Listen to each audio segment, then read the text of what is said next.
Chapter 439. In this world, Chun Changsheng had previously only had one idol, his senior brother Yurin. Later on, after experiencing that storm in Xuanyang City, there was also Wang Pe. The golden light gently flickered on the surface of the lake. He looked at the koi in the water, especially the fat koi that was gradually sinking into the mud. He thought to himself, I don't want to live like this. If I can pass this test of life and death and survive, then I want to live like Wang Pe. He really admired Wang Pe and even worshipped him a little. Wang Pe was ranked at the top of the Proclamation of Liberation and was publicly acknowledged as the strongest expert of the middle generation. There were many people who worshipped him, and worshipping him was very common. Logically speaking, after hearing Qin Changsheng's words, Tang 36 should feel that it was natural, but his expression proved that he didn't think so, because he knew what kind of person Qin Changsheng was.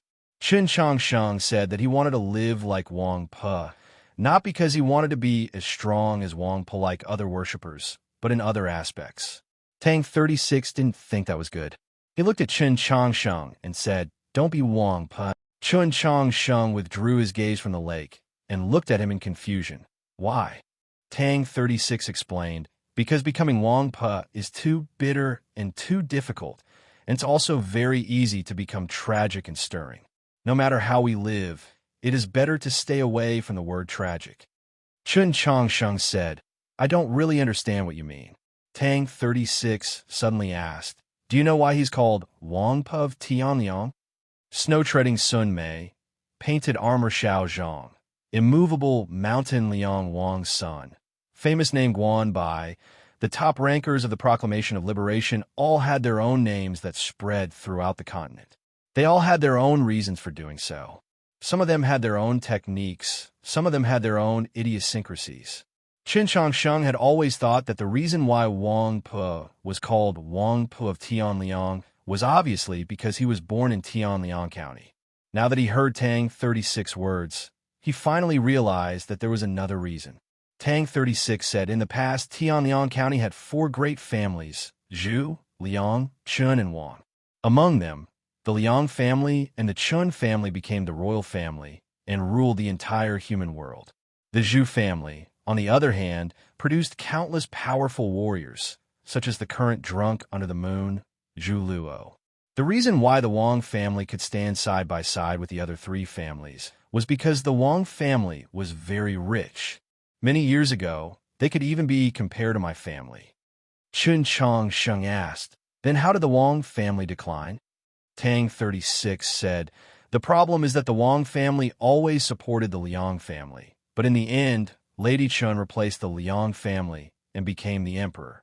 Qin Changsheng was silent for a while and said, so simple. A family of 1,000 generations is like a 1,000-legged insect, especially the Shang family. They have always been good at diversifying their investments. Naturally, they won't lose everything with one wrong bet. It's just that after the Chun clan's uprising, the Wang clan will naturally be affected, and most of the clan's assets will be used for military expenses. The Liang clan will drop quickly, and the Zhu clan will follow closely, so it will be much better for them. Tang 36 said, in this process, the Zhu family did many things, so from then on, the Zhu family and the Wang family became enemies. Qin Changsheng recalled the battle in Xuanyang City and the Holy Maiden's words, and finally understood why the Holy Maiden had said that Zhu Luo had selfish motives. Since they were enemies of 1,000 years, Zhu Luo was naturally unwilling to see the Wang clan, which was already in dire straits, rise again because of Wang Pe's sudden appearance. Just as I said before, the Wang clan and a few important figures of the imperial clan had always been on good terms, and Taizu still remembered their old friendship, so he did not let the Wang clan suffer too much. It's just that the Wang clan never imagined that this would be the cause of their ultimate destruction. What do you mean? When Emperor Taizu was preparing to sort out the Wang clan, Chen Xuanba came to the palace with his sword and acted as a guarantor for the Wang clan, and the crown prince married the Wang clan's daughter. Crown prince. I'm obviously talking about the real crown prince. Qin Changsheng thought of those bloody storms from several hundred years ago, thought of that cruel story in the 100 Herb Garden, and couldn't help but feel a slight chill. He thought to himself that the Wang clan supported the crown prince, so the Emperor Taizong, who succeeded the throne naturally, could not tolerate them. And then, you should also know what happened next. In the coup of the 100 Garden, Emperor Taizong killed his older brother, and even earlier, Zhou Dufu killed his younger brother. The world was finally at peace. When he said the word peace, the corner of Tang 36's lips perked up, filled with indescribable ridicule. Chen Changsheng fell silent, then whispered, "You're saying?" Chen Xuanba's defeat in the Garden of Zhou and death was a scheme of Emperor Taizong? What else? Tang 36 looked at him and said, "Emperor Taizong and Zhou Dufu were brothers with different surnames, and Chen Xuanba was his younger brother. Why did the two of them fight?" Chen Changsheng said, "Everyone says that Chen Xuanba saw that the affairs of the country were settled, so he wanted to pursue the highest realm of martial arts. So he took the initiative to challenge Zhou Dufu." Tang 36 said, "At that time, the army of Tianliang County had just entered the capital, and the situation in the capital was chaotic. Even the Yao hunters knew what Emperor Taizu's sons wanted to do. The family affairs were not settled. So how could the affairs of the country be settled? Chen Xuanba was the strongest martial force in the Crown Prince's faction, and he actually left at that time? Do you think that the once peerless martial god, the strongest expert of the great Zhou imperial family in 1,000 years, was an idiot?"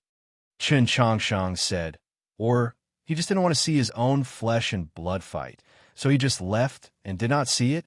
Tang 36 sneered, but did not say anything.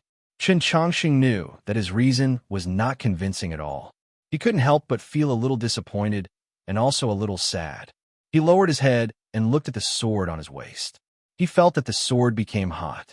It wasn't burning, but his skin could feel the heat, or, in other words, it was like the feeling of his eyes becoming hot.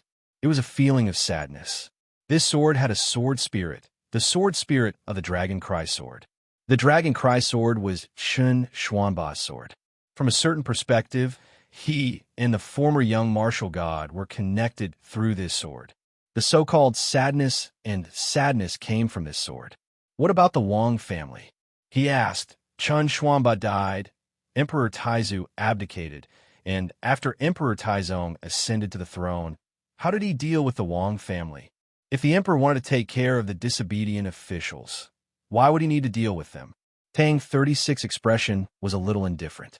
He said, "In the 3rd month after Emperor Taizong ascended to the throne, when the autumn wind blew, he looked at the scenery and casually said one sentence." "What sentence?" "The weather is getting cold. Let the Wang family go bankrupt." The lakeside was quiet. The night was getting darker and a little cold. Chen Changsheng didn't say anything for a long time. So the name Wang Pe of Tianliang came from this. Emperor Taizong was a great ruler. Whether it was his methods or his abilities, he was an expert rarely seen in 1,000 generations. But he didn't need to use any methods. He only needed to casually say one sentence, and there would naturally be countless people who would use countless methods to accomplish this task. Chen Changsheng understood what Tang 36 had said before. Power really was the most terrifying thing in this world. When the autumn wind blew, Emperor Taizong said one sentence.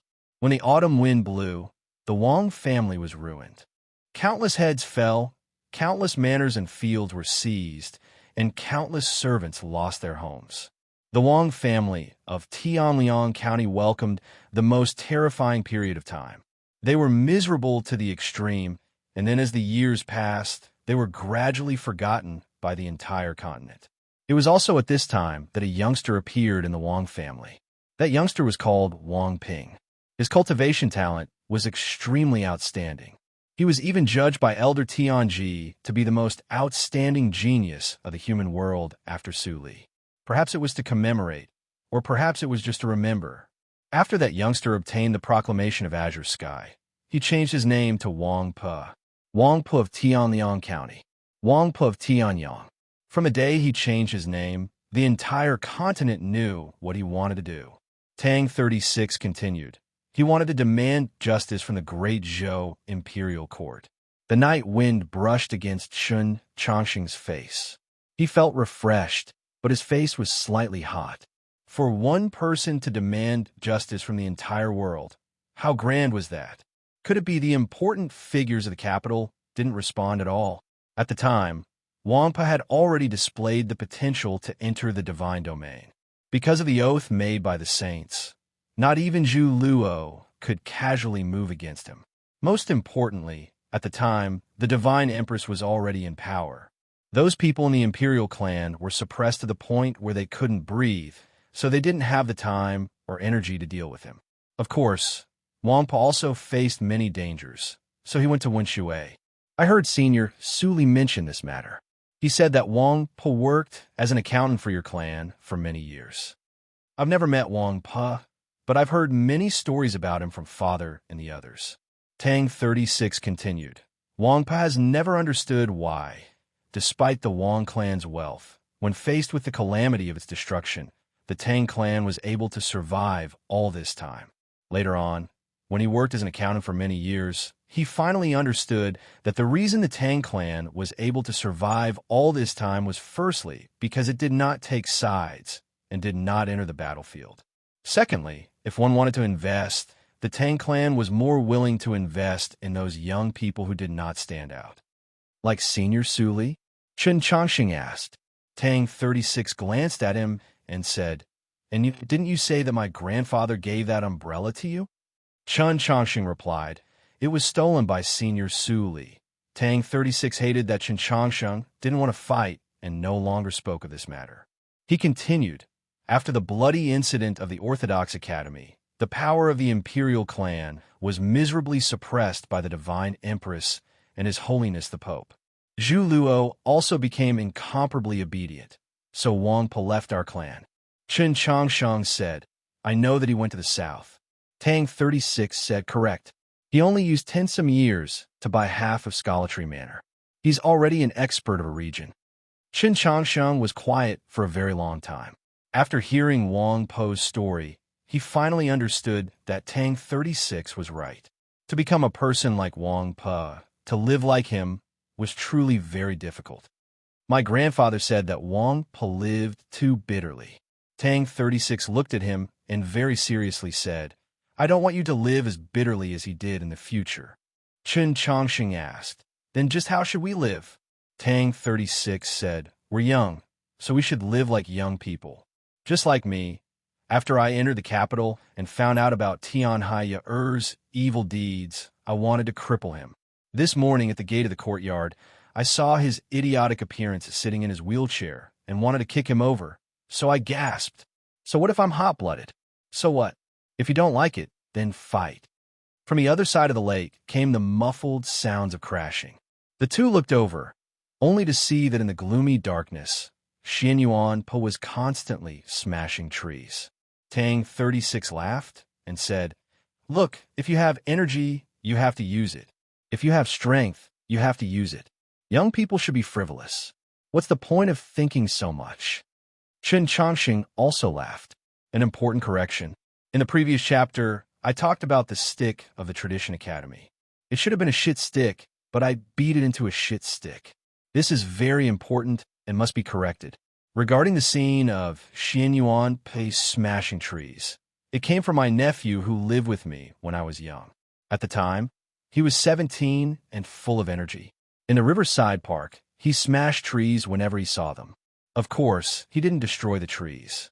After that, he also did a lot of stupid things, such as secretly driving a train and getting hit on the butt by an air gun in a fit of pique. At the time, I thought he was stupid, but now that I think about it, youth is really full of energy. Last October, when I went back to my hometown and met him, we were both middle-aged people. We talked for an entire night, and both of us missed each other. If we could start our lives over, we would probably still live like that. Chapter 440. Young people should be arrogant. I suddenly feel that you are somewhat similar to someone. Chun Changxing said. Tang 36 looked at him and asked curiously, who? Chun Changxing replied, Su Li. Tang 36 said excitedly. Grandpa said that I really look like him when he was young. The two currently conversing did not know that outside Xuanyang City, The Holy Maiden of the South had once said similar words to Su Li. Su Li was very arrogant, and Tang 36 was also very arrogant, though there were some subtle differences.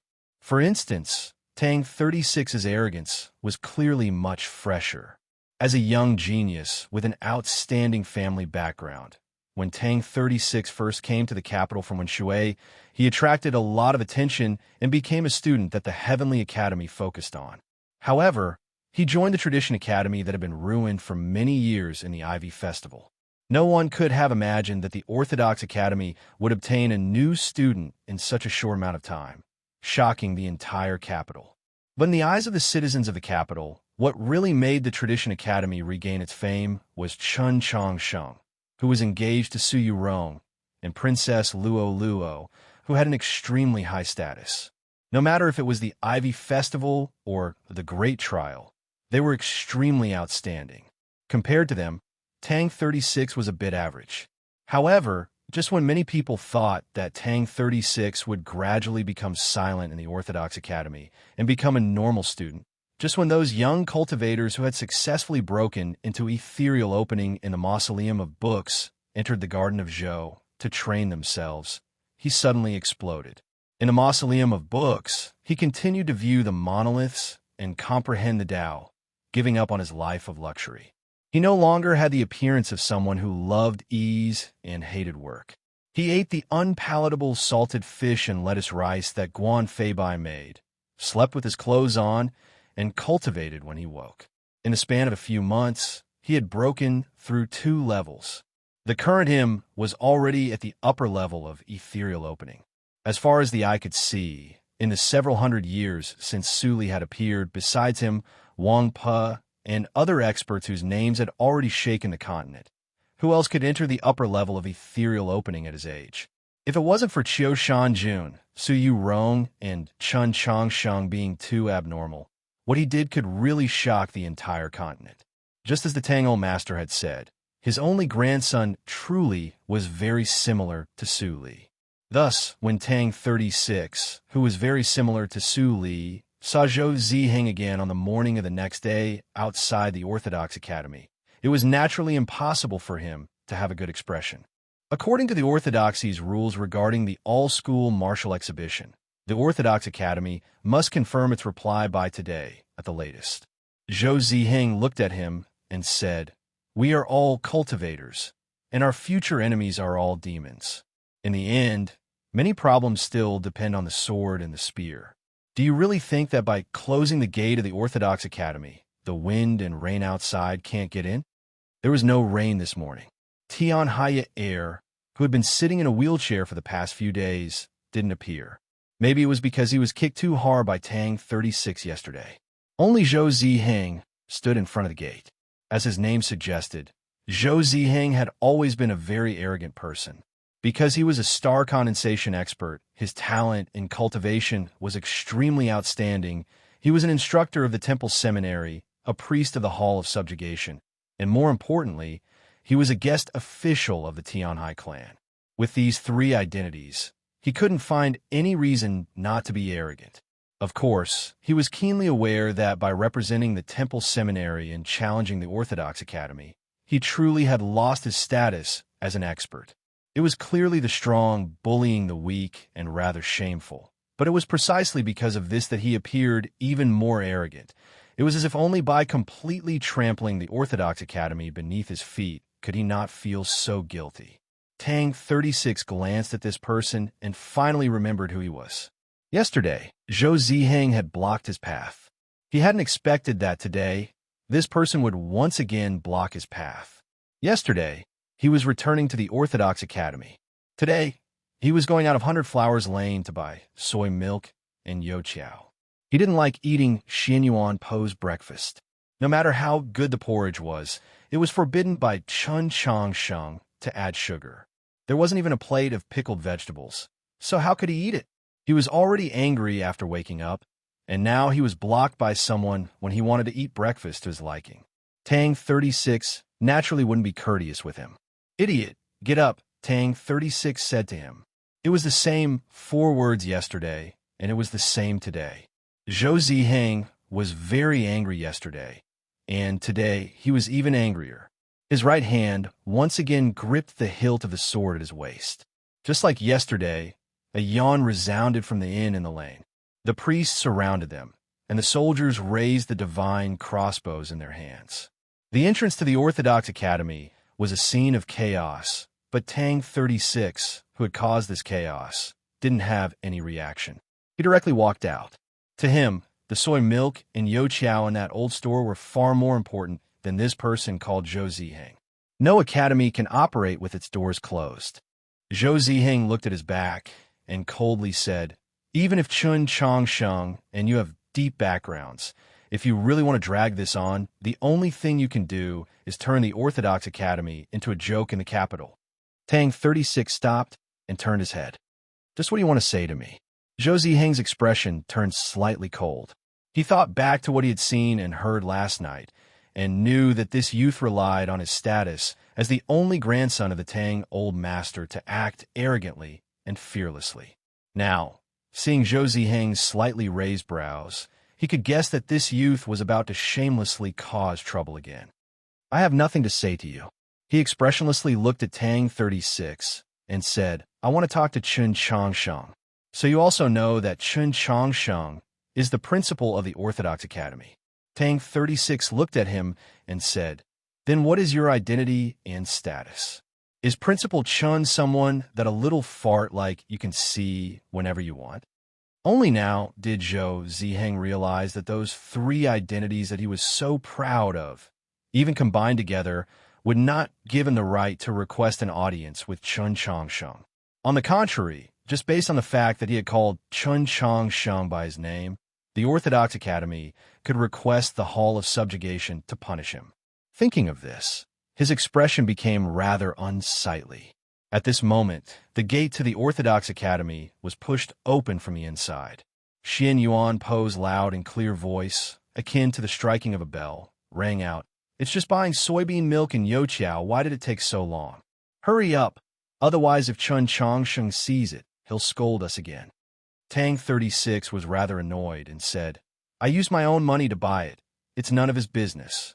Xian Yuan Po somewhat anxiously waved his hand and said, "The soybean milk doesn't matter. The important thing is the yo chow. Yo chow is delicious, but it's fried. It's not good for the body." Chun Chong Sheng had arrived faster than they had imagined. Walking out of the gate, he looked at Xian Yuan Po and said, "Pull Tang Tang back. You go buy something else." Tang 36 was furious at these words. "I want to eat yo chow. Do you really think you're the principal, managing everything? Didn't you already eat it yesterday?" Chun Chong Sheng prepared to continue persuading him, but suddenly saw Zhou Ziheng and subconsciously stopped. Zhou Ziheng looked at him and said, "My temple seminary." Chun Chong Sheng said, "I have time tomorrow. Temple seminary, please choose the location." The gate to the Orthodox Academy was deathly silent. Zhou Ziheng thought he had misheard and asked, "What did you say?" Chun Chong Sheng said, "On behalf of the Orthodox Academy, I accept your challenge."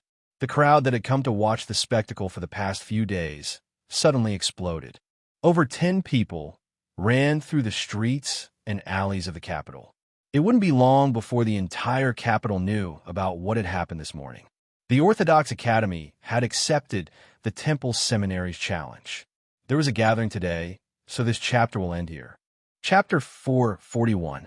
Zhou Ziheng stood in place and didn't know how to react.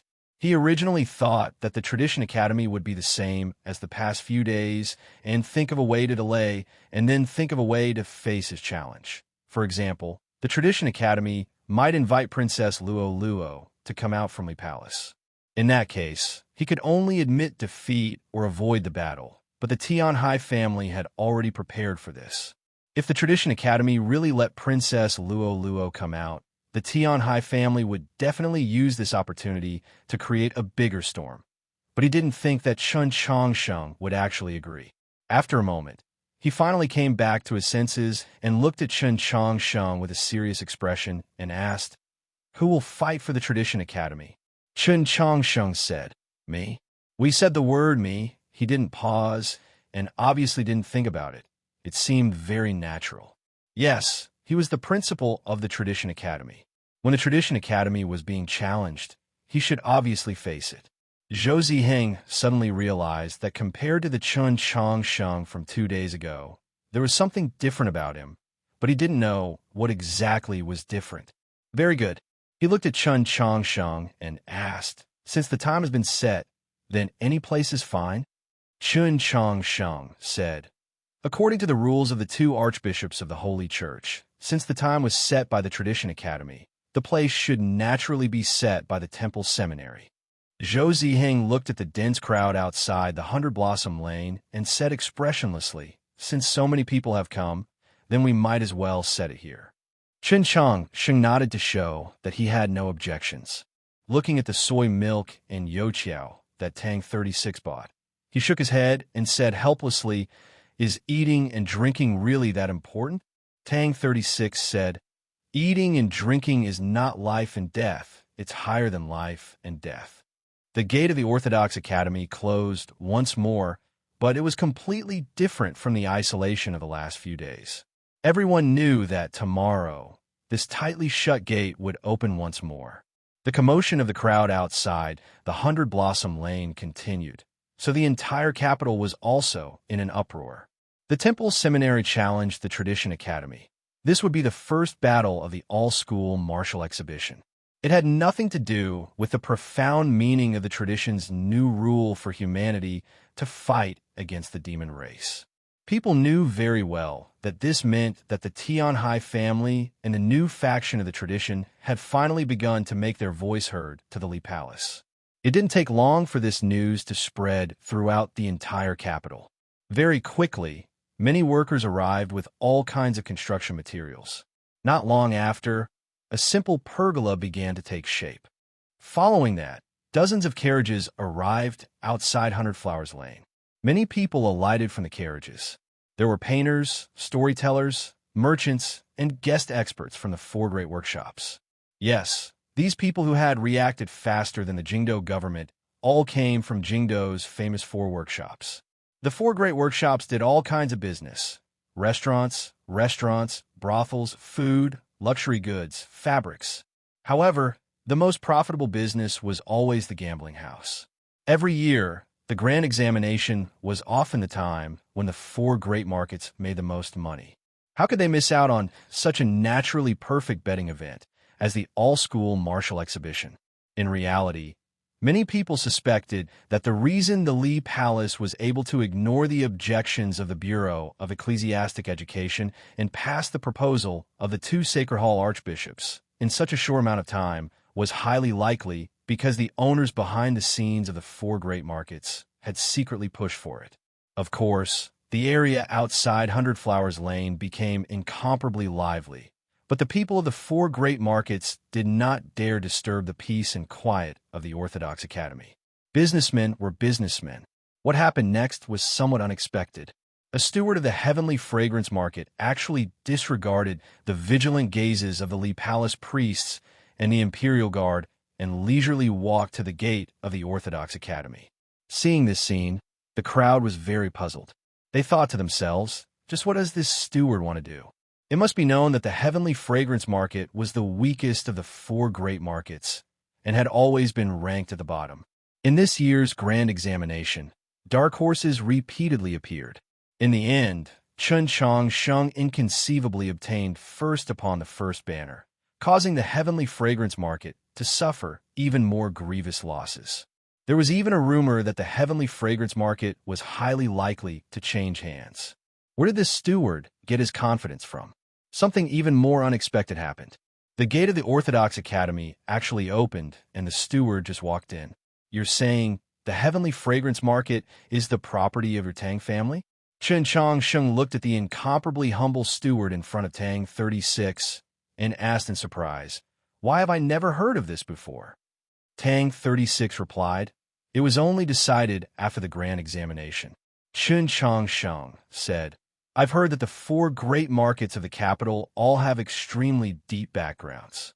One of them even seems to be the property of the Pavilion of Divine Ordinance.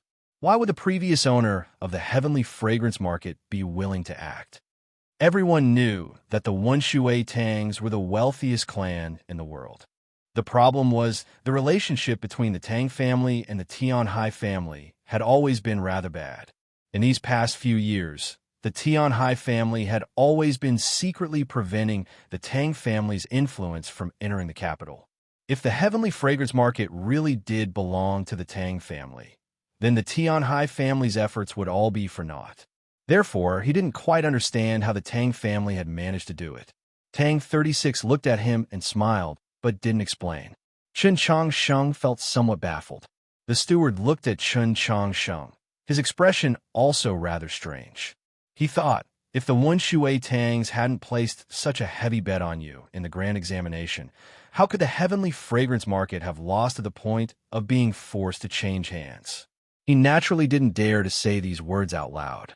He looked at Tang 36 and asked, "Young master, according to the rules of the family, the money in the market cannot be touched. I can only bet all of your personal savings." Tang 36 calculated the amount and thought, even if he won, it still wouldn't be enough to buy Clear Lake Restaurant. He turned to Qin Changsheng and Xian Yuanpe and said, "How much money do you have? Give it all to me." He was borrowing money from others, so he naturally didn't need to write any IOUs. As for what he was borrowing money for, he didn't feel like explaining. He was borrowing money from others because he thought highly of them. Regrettably, these two schoolmates of his in the Orthodox Academy truly made him look down upon them in this aspect. Xian Yuan rummaged through his drawers and found 70 or so taels of silver. Qin Changsheng was even more miserable. He rummaged through his entire body, but couldn't find even a piece of paper. Tang 36 was very sympathetic towards Xian Yuanpe, but he was extremely angry towards Chen Changsheng. "Where are the silver notes I gave you? Where are the treasures Princess Luo gave you?" After the grand examination, the Orthodox Academy received so many gifts. Where did they go? Qin Changsheng was a little embarrassed. He said, They were all left in the Garden of Zhou." Tang 36 was very clear on how much wealth Qin Changsheng had before he went to the Garden of Zhou. Not to mention the boxes of silver notes. The treasures Luo gave him made him a little envious. But in the end, he actually lost them. Thinking about the destruction of the Garden of Zhou and the loss of those treasures, Tang 36 felt even more pained. He looked at Qin Changsheng and said angrily, "What a waste." Qin Changsheng thought about the boxes and books in the depths of the lake in the Garden of Zhou and also felt very regretful. He thought to himself that he had to find a way to get them back. In the past 2 days, he tried a few more times, but after his divine sense passed through the ocean of sword intent, it still couldn't pass through the illusion of the black monolith. It seemed like finding the way back to the Garden of Zhou would be a very long process. Xian Yuanpe suddenly thought of a problem. He looked at the manager of the heavenly fragrance market who was counting the silver and asked Tang 36, "You want money to gamble?" Tang 36 said, "What else? Don't tell me you're going to prostitute." Xian Yuanpe shook his head and said, "My race said that humans are the most cunning. I can't gamble with you. I might as well keep the money and start a small business." As he spoke, he prepared to retrieve his silver taels. "What a stupid bear," Tang 36 said unhappily. "In just 2 days, 1 silver will become 11 silver. What kind of business is more worth doing than this?" Xian Yuanpe stopped and said with some surprise, "How could it be so much?" The demi-human race did not like gambling with humans, but that did not mean they did not gamble. Even the most simple and honest bear youth would at least understand something like odds. Tang 36 said, "The odds at the 4 great market just calculated, the highest is 1 to 11, and the lowest is 1 to 9. Xian Yuanpe suddenly felt that something was wrong. He asked with some uncertainty, "Does that mean we'll win?" Tang 36 looked at him like he was looking at an idiot. Zhou Ziheng is at the star condensation realm, and Chen Changsheng is at the ethereal opening realm. Do you think that the 4 great market will give Zhou Ziheng odds of 1 to 11? Xian Yuanpe was shocked and yelled, "You actually want to use my money to bet on Chen Changsheng?" It must be known that apart from his subsidy from the education board, the rest of the money was the hard-earned money he had washed dishes at the night market. How would he be willing to let this money go to waste? Tang 36 looked at him and sneered. "You have to understand, If you don't bet on him, he will use his status as principal to make things difficult for you and then report you to Her Highness. Luo Luo, what will you do? Xian Yuan Pa heard these words and felt helpless, feeling quite pained. The plum blossoms that filled the room were still blooming. It was as if the 4 seasons of spring, summer, autumn, and winter really existed between the simple walls. Regrettably, human life could not possess such a beautiful and mystical scene. Once one came to the cold winter, they could no longer return to spring. Mei Li Sha's illness was already very serious. The affairs of the education board had all been handed over to his subordinates, and some of them had been handed over to Mao Qiuyu. In reality, he was very clear that he was not sick, he was just old. If it was an illness, it could be cured, let alone the one who was sick was him. As long as he was willing, all the teachers and students of the 13 divisions of Radiant Green would come and perform the sacred light technique for him. No one could cure old age, not the 13 divisions of Radiant Green, not the Holy Maiden, not even the Pope. When one was old and about to return to the Sea of Stars, at times like these, different people would have different reactions. Mei Li Sha had been in the orthodoxy, studying scriptures, and presiding over educational affairs. He had been alone for several hundred years. At times like these, what he liked the most was lively, especially lively related to Chun Changsheng and the Orthodox Academy.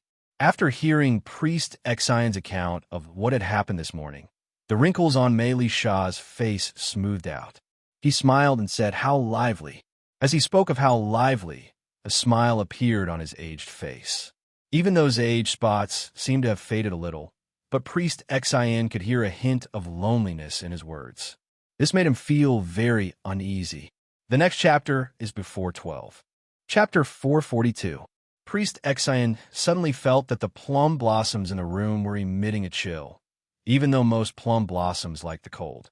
In order to drive away this coldness, he squeezed out a smile with some difficulty and continued to narrate the excitement of Orthodox Academy, especially focusing on the reaction speed of the 4 great markets after Qin Changsheng had represented Orthodox Academy in accepting the challenge, the pergola at the entrance of the 100 Blossom Lane, and the amount of money that had been endlessly congregated into the 4 great markets. It seems like there aren't as many bets as there were during the grand examination, Mei Li Sha said with a smile. Priest Xian did not understand. The match between Zhou Ziheng and Chun Changsheng the next day would certainly attract a lot of attention, but how could it compare to the grand examination? In the next moment, he finally remembered something. During the grand examination, when no one was optimistic about Chun Changsheng's chances, he had bet his entire fortune on Chun Changsheng, because His Eminence, the Archbishop, was optimistic about Chun Changsheng. "I understand," he said to the bishop with a smile. "I will ask someone to help me place the bet in a while." The entirely palace now knew. Ever since Orthodox Academy had embarked on a road of revival, Minister Xen had become a trusted aide of Archbishop Mei Li Sha. His stance was the Archbishop's stance. For this year's grand examination, Minister Xian had bet his entire fortune on Chun Changsheng. As a result, even if the clergy of the education board didn't think highly of Chun Changsheng, they still bet a lot of money on Chun Changsheng. This was a huge sum of money. Besides the Wenshui Tang's calm and unyielding attack, the Heavenly Fragrance Market had lost so miserably in the end because they had to pay off all the money the Li Palace priests had won. Hearing Priest Xian's words, Mei Li Sha laughed and then started coughing. The room echoed with painful coughs. After a long time, he finally stopped. He breathed a few times tiredly and looked at the sky outside the window. He said regretfully, "I originally wanted to see what level Chun Changsheng had reached.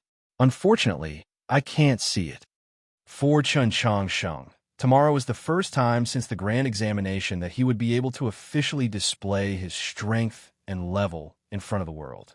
He had viewed the monoliths in the Mausoleum of Books, held up the sky in the Garden of Zhou, carried Su Li on his back and fled the snowy plains of the Land of Demons, returned south. In these past few days, all the things he had learned and experienced would be revealed tomorrow. He would present and report the results to those who cared about him. Tomorrow would be a brand new day for him. However, to Mei Lisha, there was no tomorrow. Priest Exen suddenly felt his legs turn to jelly. With great difficulty, he walked to the front of the couch and looked at the calm bishop. He was so nervous that he could not speak. The entire Bureau of Ecclesiastic Education was quickly immersed in a tense atmosphere. A piece of news spread to all corners of the capital. The square in front of the Bureau of Traditional Education no longer had the bloodstains from last autumn, but the row of maple trees was as red as blood, as if the harsh autumn had arrived ahead of time. It turned out that dusk had arrived. No matter which interpretation it was inauspicious and sad. Since autumn had arrived, would the silent winter be far behind? With the arrival of dusk, wasn't the night just around the corner? When the night fell and the lanterns were lit, Chun Chang Sheng rushed to the Department of Traditional Education. He didn't have time to pay attention to the greetings of the priests and directly went to the deepest room. The room was still filled with plum blossoms, but many of them were no longer flourishing and were showing signs of withering. "I'm going to die." Mei Lisha looked at him and said. His voice was very gentle, as if he was afraid of scaring child. Chun Chang Sheng had pondered over life and death countless times. There were many times when he thought he could see through life and death, such as in front of the Black Dragon or in the Garden of Zhou. He had even thought that he had understood some of the true meaning of life. For example, those who were most afraid of death were often the least afraid of death. And in life, only by not being afraid of death could one not die. Only by staking one's life could one continue to live. But now, looking at the aged bishop, he suddenly realized that his views were still incomplete. This was because he had never thought if there was no enemy or if your enemy was time, then how could you fight against it? When death approached, how could you remain calm? He didn't know, therefore, he didn't know what to say at this moment. Mei Lisha looked at him and smiled. He didn't continue this topic and asked, "How confident are you tomorrow?" Perhaps it was because death was imminent and there was too little time. The bishop's words today were especially direct. Chun Chang Sheng was also very direct. Without any hesitation, he said, 100%. Mei Lisha thought that Chun Chang Sheng was trying to reassure him. He smiled and said, "I believe that you have actually thought many times why I am so good to you." Chun Chang Sheng was silent. He had obviously thought many times, but he couldn't come to a conclusion. He knew that it was definitely related to a very important matter, but he didn't want to think in that way. "There are some things that I am hiding from you, or even purposely deceiving you. But you must believe me, believe His Holiness, believe your teacher." Mei Lisha said, "Perhaps the truth of many things is different from what it seems on the surface, but that is only taking a different path. The final destination has never changed. Just like the arrangements we have made for you, in the future perhaps you will feel dissatisfied or even angry, but you will have to see what the final result is. I believe that no matter what, it won't be bad for you." Chun Chang Sheng didn't really understand the meaning of these words, but he understood the bishop's meaning. These two meanings were different. As long as the result was good, then the process and methods used in the middle weren't important. This was what Mei Lisha wanted to say. But was it in terms of heart or actions? Chun Chang Sheng looked at Mei Lisha's aged face. He didn't want to think about this question anymore. He thought that for an old man who was about to leave this world, continuing to ask questions was a very cruel thing, and he could feel that this old man was truly thinking for his own good. In the eyes of the world, no matter if it was the Ivy League gathering or the grand examination, for Chun Chang Sheng to obtain the final victory and his name to shake the capital, the person that he and Orthodox Academy needed to thank the most was Archbishop Mei Lisha. Before His Holiness personally placed the crown of thorns on Chun Chang Sheng's head, Mei Lisha was the only person in the world that supported him. He was Orthodox Academy's greatest backer. He was obviously very close to Chun Chang Sheng. Only Chun Chang Sheng himself was clear. He and Archbishop Mei Lisha hadn't even met face to face a few times. From Xining to the capital, everything had happened too quickly. Time had passed too quickly. In a moment of surprise, he and Orthodox Academy had come to this day, and Mei Lisha was about to die. They hadn't known each other for long. They were separated by several hundred years, so they naturally couldn't be said to know each other. but he could feel that Archbishop Melisha was truly good to him and was also very protective, as if he knew the greatest secret of his life. So when he looked at him, his eyes always carried an apologetic expression. All feelings were mutual. Currently, looking at him who was about to die, Chen Changsheng didn't know what he could do to help. He felt a little helpless, very apologetic, to the point that his eyes became moist. Melisha let Chen Changsheng leave, letting Minister Exen enter the room and take down a book from the bookshelf to read. In the last moments of his life, he was still reading. It was a scripture of the way with a rather old cover. He read for a very long time, then closed the book, looked out the window at the darkness, and murmured, "Principal Shang is truly an extraordinary person." Minister Exen didn't understand why. At this moment, His Eminence would think of that former principal of the Orthodox Academy, even though the Chen Changsheng he had just met was that person's student. Interesting. Melisha's withered finger tapped the scripture of the way twice, then said, "I'm very curious. How will the life of the next pope be recorded in the scripture of the way?"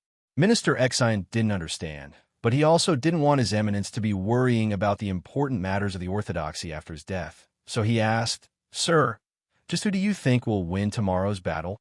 This was to change the topic, and also because he was truly curious. It had nothing to do with his entire wealth, but he really didn't understand.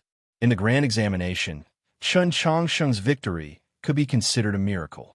He broke into ethereal opening on the spot, then used the final move of the Mount Li sword style to force Gohan Shi to forfeit.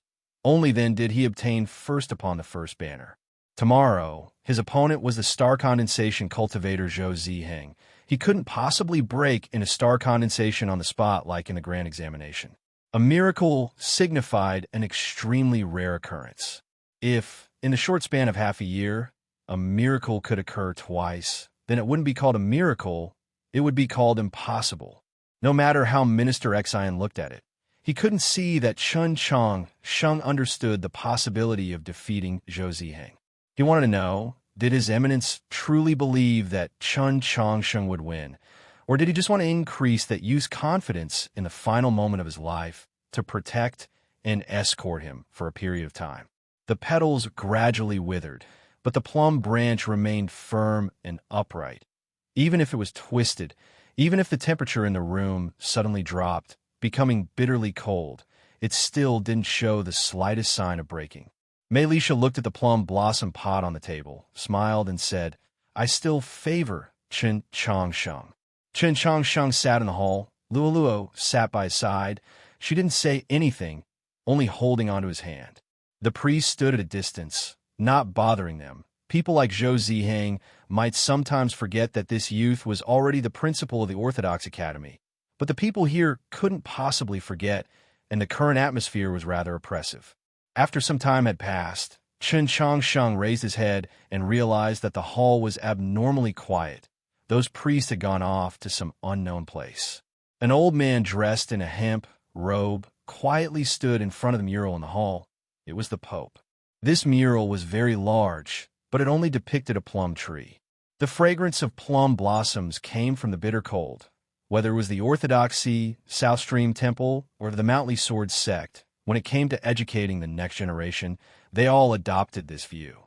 Chen Changsheng stood up and walked over, respectfully bowing. Then he asked a question that had troubled him for a very long time. Perhaps it was because tonight was a special night, or perhaps it was because Melisha had been very direct with his words. But his question was very direct. Why did His Holiness suddenly change his view?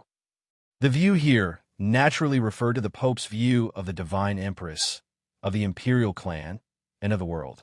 Chen Changsheng looked into the depths of the hall and said, "It naturally can't be because of me, and I think that it shouldn't be because of him. I still favor Bayern Munich." Chapter 443. The Great Hall of the Bureau of Ecclesiastic Education was very quiet. Luoluo stood where she was without coming over. The Pope calmly gazed at Chen Changsheng and said, "Since it is a view of the world, then it can only be changed because of the world." Chen Changsheng thought it over, then said, "I still don't understand." The Pope calmly said, "You don't need to understand. Old people like us have experienced far too many storms, seen far too many sunrises and sunsets. We've already become numb to many things. Many times, the way we view the world is rather boring. We don't mind using some methods that aren't very beautiful, even doing some things that go against our hearts. But many times, we do these things not because we want to protect something, but because we clearly understand where our responsibilities lie. Responsibilities? Chen Chongxing asked. Yes, the longer one lives, the greater the responsibilities. The Pope said, our responsibilities towards this world, as time passes, grow heavier and heavier. We have the responsibility to seek a better future for humanity. For this, we can bear the stigma, we can disregard the price. In the past, I was enemies with your teacher, and now I am enemies with the Empress. It is all for this reason. Saying this, the Pope walked into the depths of the Great Hall, and then he never appeared again. Chun Chongsheng and Luoluo walked out of the Great Hall, down the stone steps, and came to the maple forest in front of the Bureau of Ecclesiastic Education. In spring, the maple forest was green, but at dusk it was blood red. Now, in the darkness, it had become black. As it turned out, the so-called colors were all dyed by the heavens and earth. Not too long after, the heavy tolling of a bell resounded in the hall. The bell also rang in the Li Palace. The ringing of the bell was the signal to return home. In the scriptures of the Orthodoxy, it had always been believed that the death of a person was not like the extinguishing of a lamp, but the soul would not remain in the present world, but would return to the sea of stars. Between the sea of stars and the night sky was the divine kingdom, the heavens, and even more, the eternal home. Archbishop Meili Shah's soul, in the instant the bell tolled, calmly left the mortal world, his soul returning to the sea of stars. There was no conspiracy, no grand and magnificent ending. He just calmly and normally followed the laws of life and departed, just like many ordinary old people.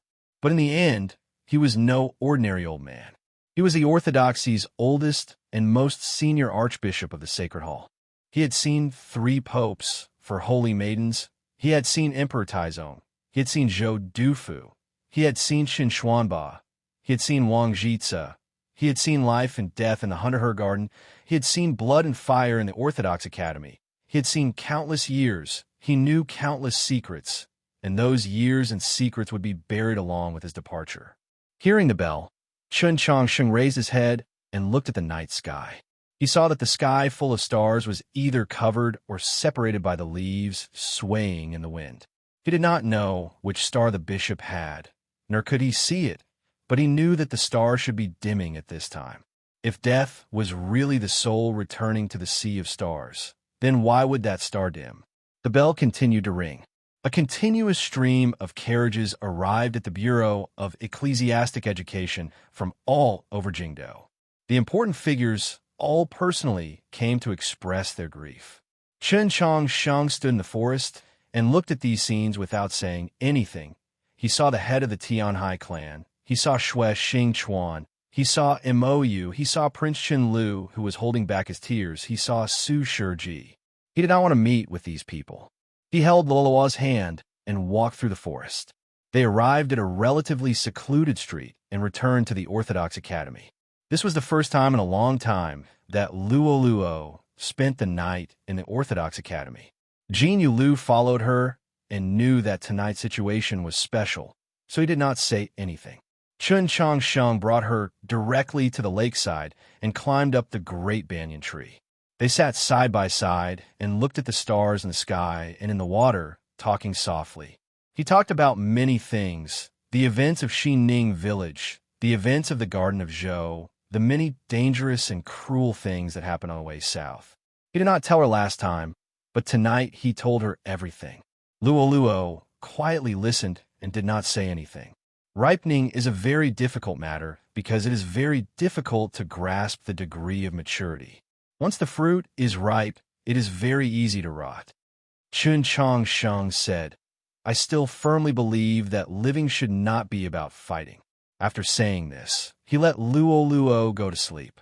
He continued to sit on the great banyan tree, thinking about a few things. Suli had taught him 3 swords. The intellectual sword was very powerful, all sorts of calculations and deductions. That was battle. The blazing sword was very powerful, all sorts of burning of life. That was battle. But the one he truly liked was still the stupid sword, because the stupid sword required courage and not battle. He only wanted to live.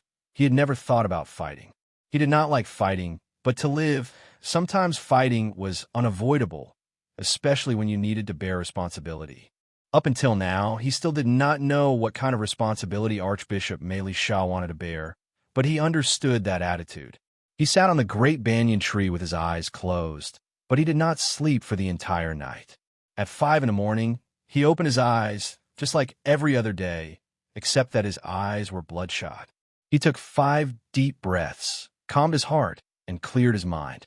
He got down from the tree and walked a circle around the lake, stretching his somewhat stiff body. In the kitchen, he ate 2 bowls of Xinyuan Po's porridge, and even made an exception and ate half a salted duck egg. Today, there should be many people going to the Bureau of Ecclesiastic Education to offer their condolences. You will represent the Orthodox Academy, he said to Luoluo. Luoluo thought about today's battle and did not want to leave, but she could not resist Chun Changsheng's gaze, so she could only nod her head. The morning light gradually retreated, and the area outside Hunter Flowers Lane gradually became lively. The temporarily erected awning was already filled with people. The best seats did not belong to the most powerful figures, but to the painters and storytellers of the 4 great markets.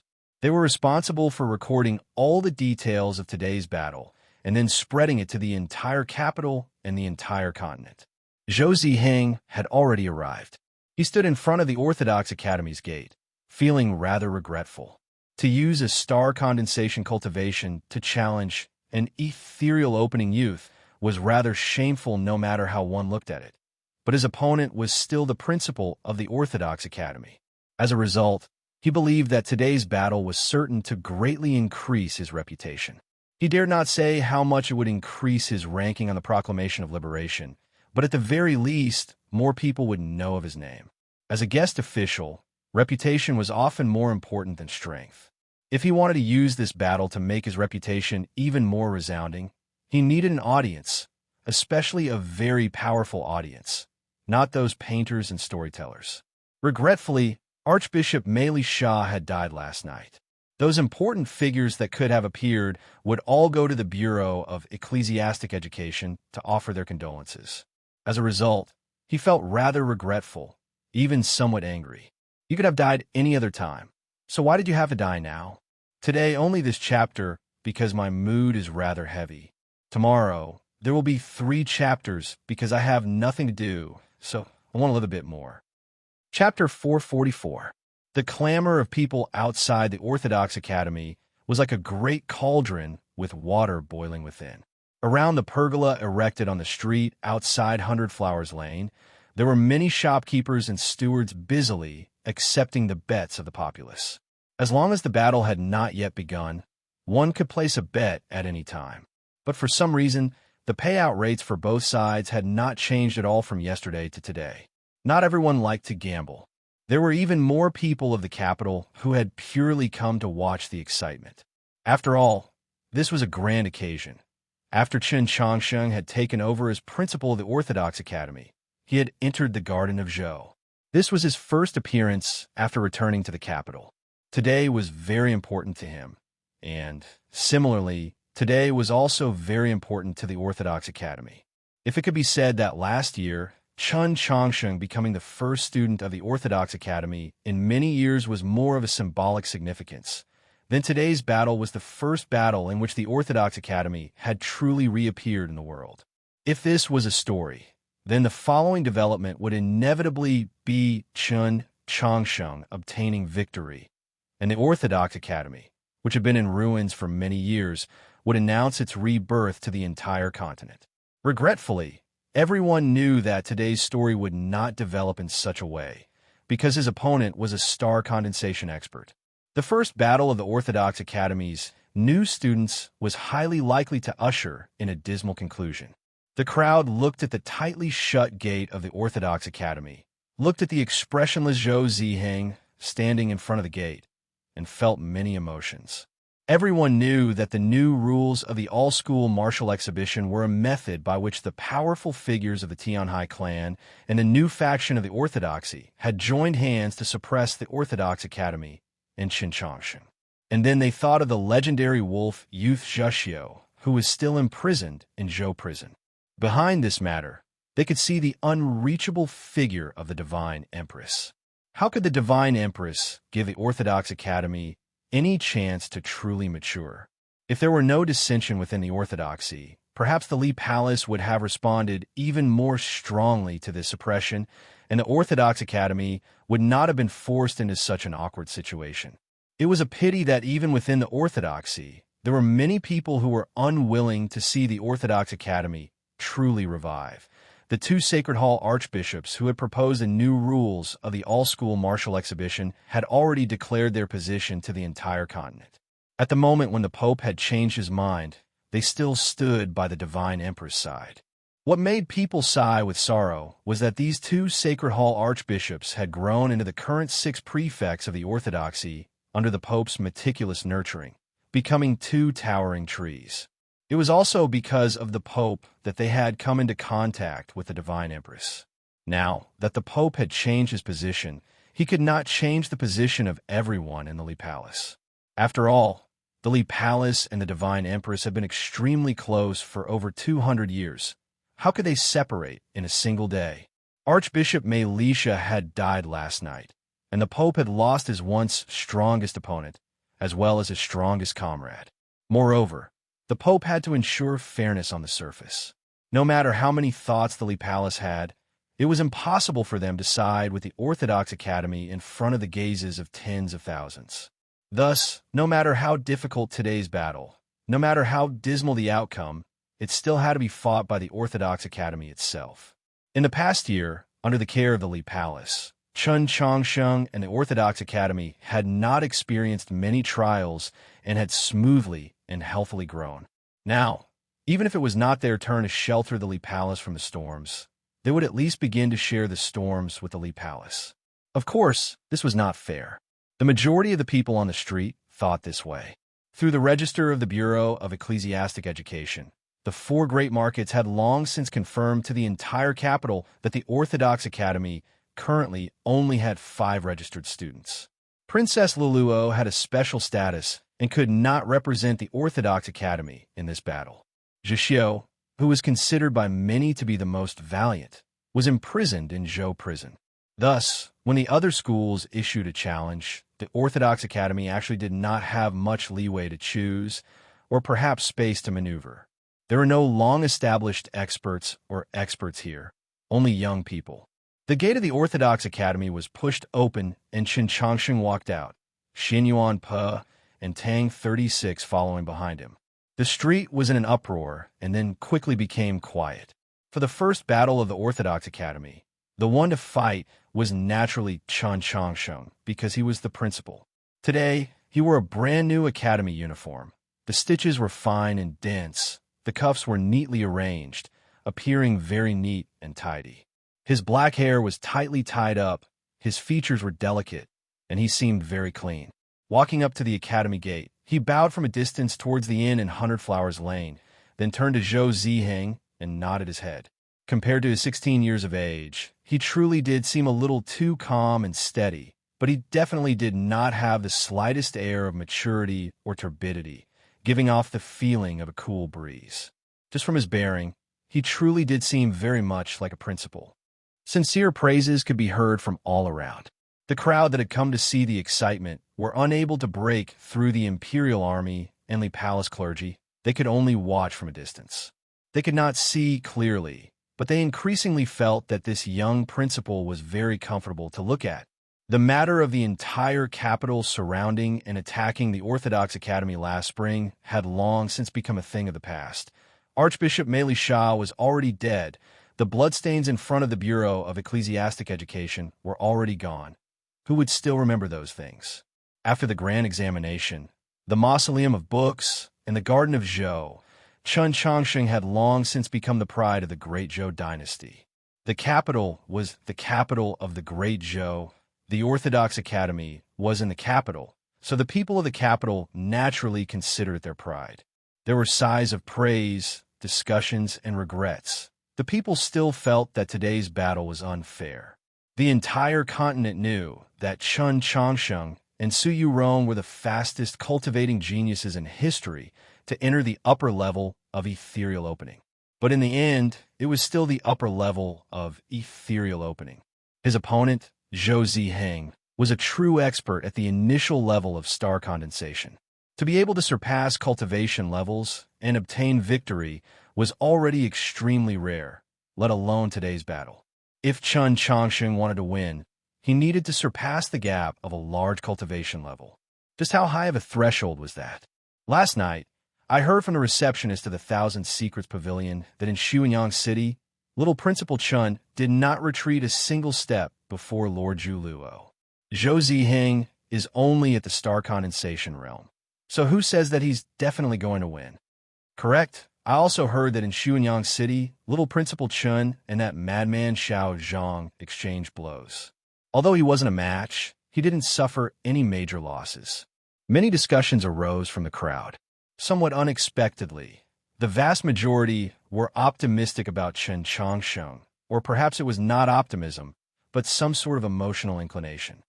I beg all of you to understand that no matter how high little Principal Chen's performance in Xuanyang City was at the time, he had Su Li and Wang Po at his side, and the situation was chaotic. Right now, it's one-on-one. Someone jeered, "I'm not going to argue with all of you. If all of you really believe him, why don't you bet on the Orthodox Academy's victory?" The crowd momentarily fell silent. As expected, they only hoped that Chun Changsheng could win, not that they were truly optimistic.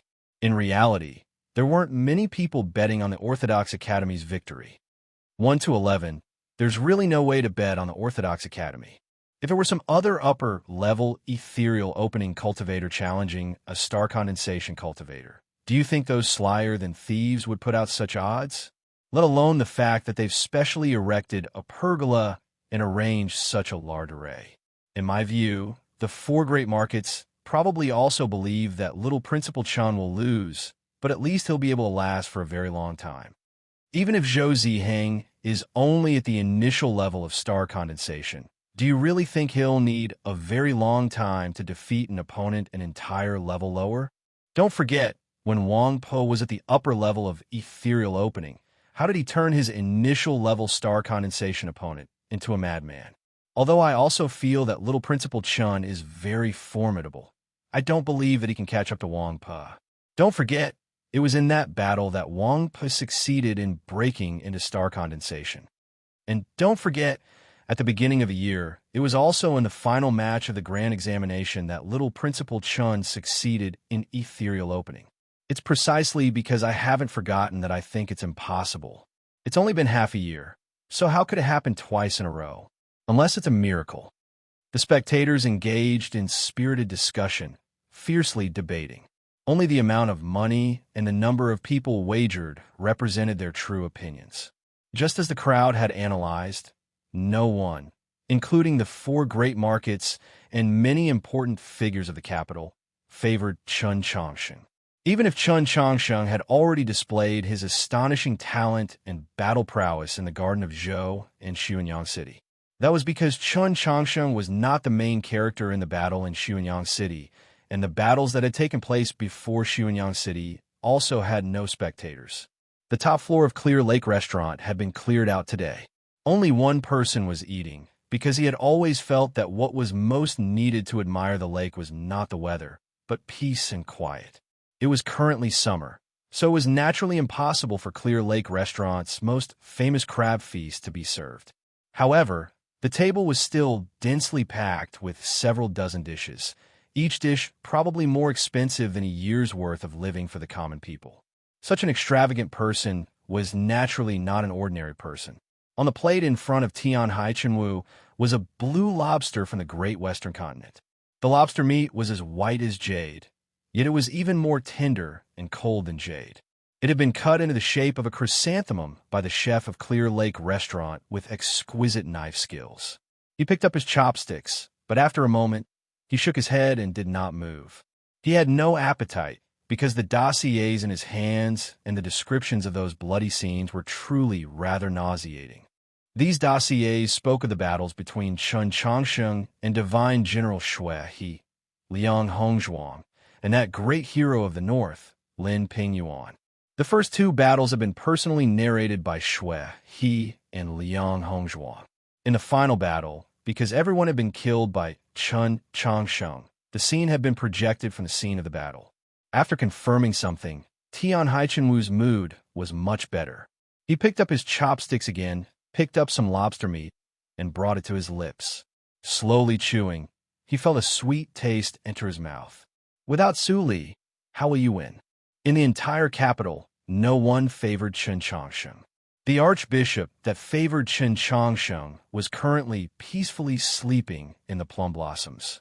The Bureau of Ecclesiastic Education was in mourning, but many priests were looking in the direction of the Orthodox Academy.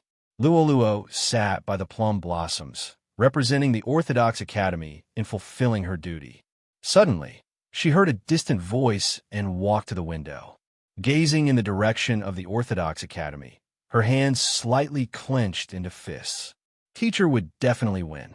Even if no one favored Chun Changsheng, she still believed that Chun Changsheng would obtain the final victory. There was no reason for that. At some point, Mou had arrived at the Orthodox Academy.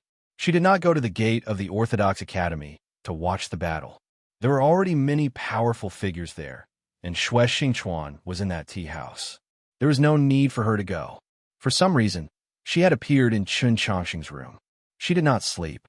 She sat by the window, gazing at the lush and verdant forest of the Orthodox Academy, thinking about something. Suddenly, a boom came from the front courtyard. Her pupils constricted as she turned to the source of the sound. Just like this, the Orthodox Academy's first battle began without any warning. Zhou Ziheng attacked. Chun Changsheng attacked. They each attacked. The Li Palace clergyman responsible for recording the scene stared intently. Several dozen painters and storytellers nervously watched.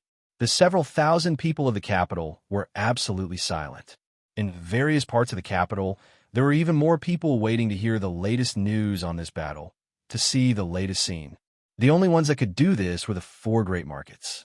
The painters with extremely deep skill and insight began to put their brushes to paper the moment Zhou Ziheng and Chun Changsheng attacked, especially the painter from the Pavilion of Heavenly Secrets. He himself possessed a cultivation at the star condensation realm. With a few careless brushes, a painting appeared on the paper. Although it was a sloppy scribble, it had already perfectly captured the trajectory and spirit of those two swords. After a while, this painting was transmitted through magical artifacts to various parts of the capital. This was a sketch, extremely sloppy and simple. If one did not know what it was, they would even think it was the work of a child who had just learned to write. The room was quiet. The students of the Heavenly Tao Academy surrounded the table, their minds filled with countless questions, but none of them dared to ask, afraid to disturb the person viewing the painting. No student of the Heavenly Tao Academy dared to approach that person because of reverence, because of love, because that person was their senior brother, Guan Bai. If Zhuang Huanyu, who had committed suicide a few days ago, was the pride of the Heavenly Tao Academy for the last 2 years, then Guan Bai was the pride of the Heavenly Tao Academy for the last 10 years. Just like the other people on the Proclamation of Liberation, Guan Bai also had his own title, famous name Guan Bai. In the last few years, it was precisely him that had allowed the great name of the Heavenly Tao Academy to not fall. Guan Bai's brows were like swords, slightly weathered. It was obvious that he had just returned from a distant place. When his gaze fell on that simple and sloppy piece of paper, it became even sharper, just like a real sword.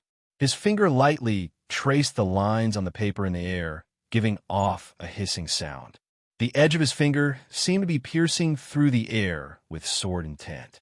After some time, he drew back his finger, drew back his gaze, and gazed out the window in the direction of the Orthodox Academy. With a complex expression, he said, "A good sword." Finally, a student could not help but ask, "Senior, just who won?" These words instantly drew the gazes of his fellow students, all of them brimming with censure. The battle between Qin Changsheng and Zhou Ziheng had just begun. This painting had only drawn the first sword of both sides. So how could it be used to determine who had won and who had lost? How foolish was it to ask such a question to disturb Senior Guan Bai's viewing of the sword? Yet what the students of the Heavenly Tao Academy did not expect was that Guan Bai really did make a judgment. He gazed at the lines on the paper, gazed at the ink that was about to congeal and the drag in the withered brush, and a sword glow suddenly flashed in his eyes. Then he said, "Chun Changsheng won. I will write the next chapter as soon as possible." Chapter 445. In those few careless strokes, Guan Bai had seen Zhou Ziheng's lone boat, his sword rising from the heavens, its aura truly majestic. But he could even more clearly see Chun Changsheng's sword. That sword was one word. Just one word. It was like a great dam, like an iron chain, like a rock, like a sword cutting one's throat. Guan Bai's chest throbbed in pain. If his junior brother could understand the principle of this sword and take the straight path in all things, how could he have ended up like this? He looked at his confused schoolmates and said, "Qin Changsheng has practiced this sword at least 10,000 times. The confused students of the Heavenly Tao Academy asked, "This is enough?" According to what I know, Qin Changsheng has only been practicing the sword for a year. In such a short amount of time, he has practiced such a simple sword 10,000 times. Guan Bai expressionlessly said, "Since such a clumsy person with the sword has agreed to discuss the sword with Zhou Ziheng, how could Zhou Ziheng's sword possibly win?" After saying this, he shook his head, got up, and walked out of the room. The Heavenly Tao Academy had a picturesque scenery. No matter where one walked, there was scenery, such as the lake and mountains in front of them. A middle-aged man with a very lonely figure stood by the lake. He was the principal of the Heavenly Tao Academy, Zhuang Huanyu's father. He turned around and said to Guan Bai, "You have a very high evaluation of Chun Changsheng." Guan Bai replied, "Since they are destined to be opponents, my evaluation should be even more calm and objective." Principal Zhuang looked at him and said, "If you knew that Chun Changsheng had only learned that sword for 30 days at most, would your evaluation of him be even higher?" Guan Bai fell quiet for a very long time at these words, then said, "I don't care what Sir thinks, but Huan Yu is still my junior brother. I have to do a few things for him." Principal Zhuang sighed. "It seems that you must participate in the Boiling Stone Summit." Guan Bai replied, "Yes, because I want to know if Chun Changsheng is given another 300 days, just what level his sword can reach." At the gate of the Orthodox Academy, Zhou Ziheng's sword was accompanied by a sky full of wind and rain, its momentum imposing. If the Li Palace priests had not laid down the array last night, the spectators on the outside would probably have been injured by his sword energy. Just as Guan Bai had seen through that sketch, Qin Changsheng had only struck once. Of course, it was impossible for him to truly only use one sword. The one sword here referred to him repeatedly using that sword technique. From the moment Zhou Ziheng's sword arrived with the wind and rain, to the moment the momentum of the gale and the huge wave was formed, he had always used that sword. In Guan Bai's eyes, he was clumsy with the sword, so his use of the sword was naturally somewhat clumsy. It was the third sword that Su Li had taught him. This sword had a very stupid name, Stupid Sword. This sword looked very stupid. Sometimes it looked like he was carrying a pole, sometimes it looked like he was leading a horse, and sometimes it looked like he was about to commit suicide. In short, it didn't look like he was drawing a sword. The edge of the sword was never pointed outwards, and the body of the sword was always straight in front of him.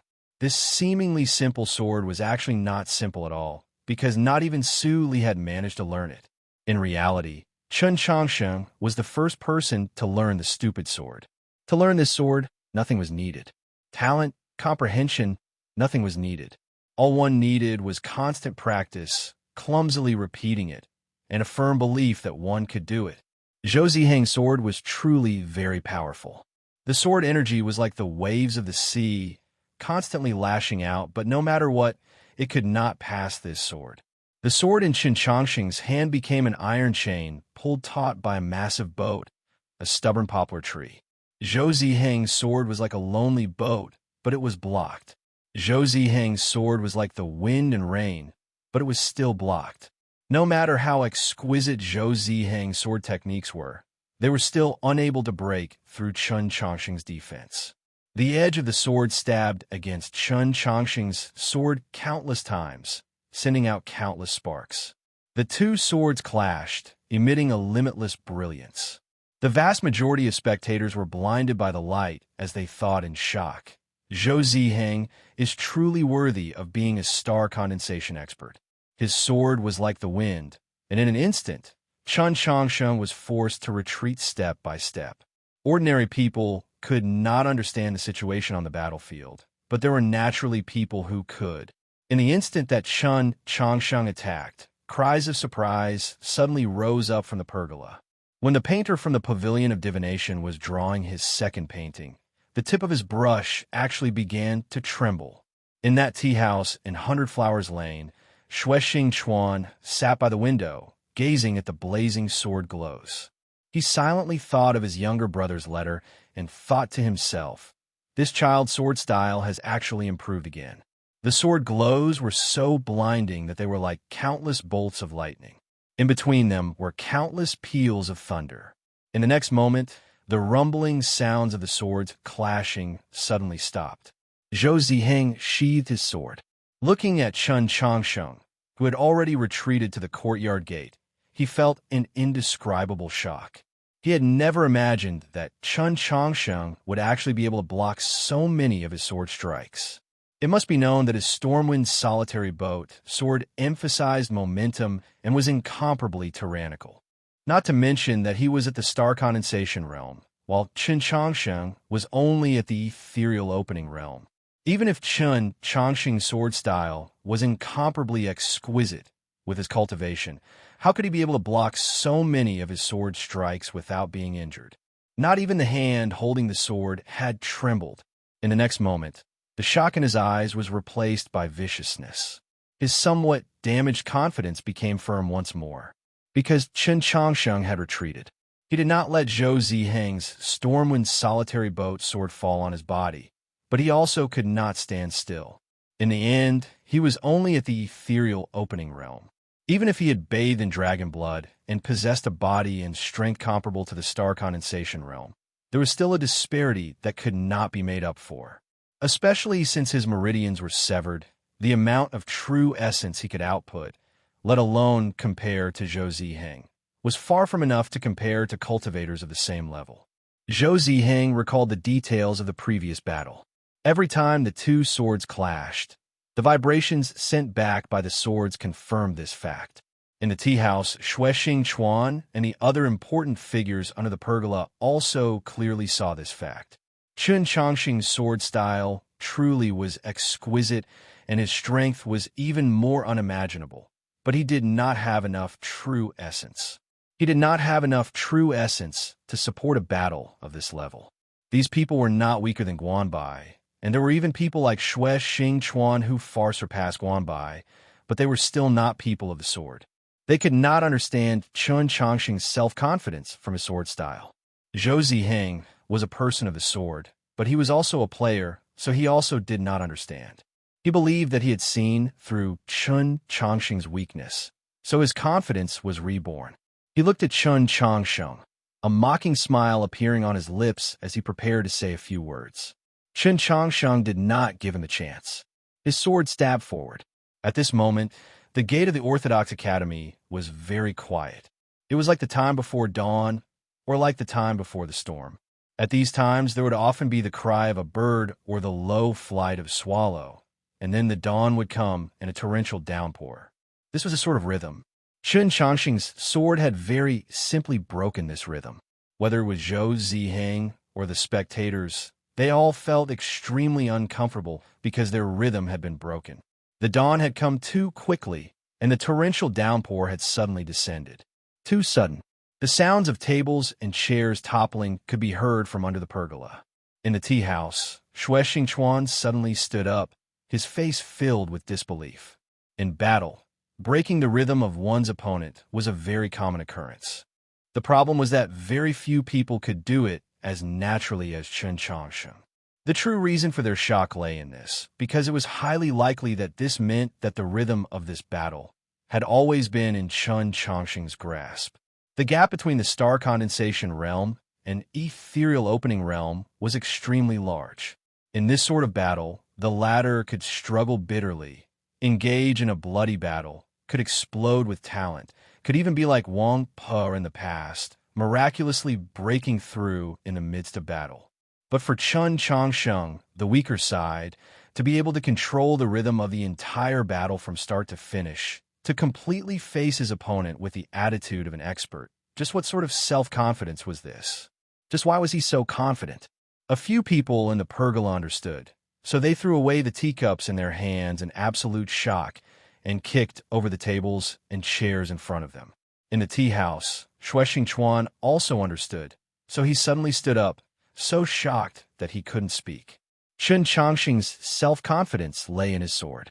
This sword of his first sword at Zhou Ziheng. This sword was wondrous to the point of nature. This sword could not be dodged.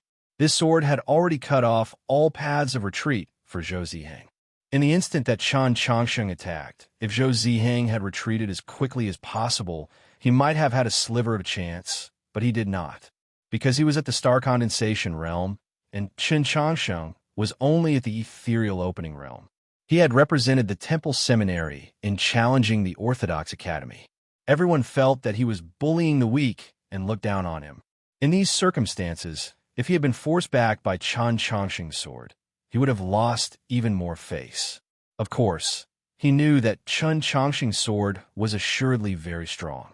Whether it was rumored that he was the Pope's junior or that he had traveled with that Grand Master of the Path of the Sword for many days, this sword was assuredly not simple. As a result, he did not choose to meet it head-on, but prepared to dodge.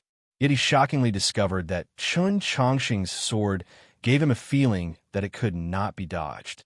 Just what sort of sword was this? At this most dangerous moment, Zhou Ziheng finally gave up on all his obsessions and returned to his heart as a swordsman. With a clear whistle, his long sword flew through the air and slashed out several times in front of him. An indescribable barrier appeared along with his sword aura, separating him from Chun Chongsheng. On that barrier, beautiful starlight faintly flowed.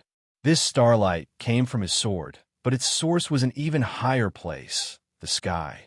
This was the most powerful technique of a star condensation expert, and also the reason why the star condensation realm was called star condensation. Star condensation experts were able to forcefully convert their true essence back into starlight, as if their fated star had entered their body, forming their own domain. This was called the star domain. The star domain formed its own world. Within it, the radiance of the stars flowed endlessly, almost perfect. It could be said to be indestructible, and could only be crushed by a higher cultivation level or stronger true essence. A cultivation genius at the meditation realm still had a chance of surpassing cultivation levels to defeat an ethereal opening expert. For example, Lola's innate talent in her bloodline was extremely tyrannical. At the meditation realm, she could easily defeat an ordinary initial stage ethereal opening cultivator. But for an ethereal opening cultivator to defeat a star condensation cultivator, it was basically impossible. This was because of the existence of the star domain. Unless absolutely necessary, Zhou Ziheng definitely did not want to use the star domain because that would make him look too unsightly. But at this moment, he had no choice but to use it because Chun Chongsheng's sword was truly too terrifying. In front of the Orthodox Academy, the starlight glowed as if it wanted to compete with the sun in splendor. Cries of alarm rose from the crowd, and one could faintly hear the sound of cursing. In the awning, some people sat back down, especially those important figures that supported the Tianhai clan, who all revealed faint smiles. Xue Xingchuan did not sit down, but continued to watch. In the star domain, Zhou Ziheng's complexion was very unsightly. Even if he won today's battle, it would be too unsightly a victory. However, victory was always better than defeat. Separated by the faint radiance of the stars, he gazed at Chun Chongsheng's sword. He very much wanted to tell his opponent, "Although you can't defeat me, you can still be proud that you were able to force me to use my star domain." These words were not bad. They had the demeanor of a senior expert. As Zhou Ziheng thought this, he was prepared to wait until Chun Chongqing's sword was blocked by the star domain and his own sword easily won. He would then say these words in front of the crowd. Then he heard a squelch. What was this sound? It was the sound of a sword stabbing into a body. It was the sound of Chun Chongqing's sword stabbing into his body. Without the slightest pause, Chun Chongqing's sword pierced through his star domain, stabbing into his chest. His face instantly paled. In his mind, he was in disbelief and shock as he madly yelled, "How could this be?" Several shouts of shock rose from the awning. "What's going on here? I'm still 1,500 characters short. I'll do it as quickly as possible." Chapter 446. Just like that, Chun Chongqing's sword easily pierced into Zhou Ziheng's chest, as if that star domain did not exist. Those who understood what the star condensation realm signified were extremely surprised, incomparably shocked. Chun Chongqing himself was not surprised. He was very calm, just like how Xue Xingchuan and those other powerful figures were shocked. From start to finish, the rhythm of this battle had been under his control. To human cultivators, being able to condense a star domain could be said to be the most important process. Only by successfully condensing a star domain would one possess an extremely powerful defense and be able to fight equally with demon experts with perfect bodies. There is even a deep-rooted belief in the human world. Cultivators with a star domain were naturally invincible against cultivators without a star domain.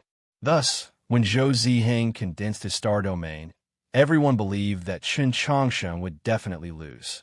They believed that his continuing to attack was just a way of consoling himself mentally, just a casual attack.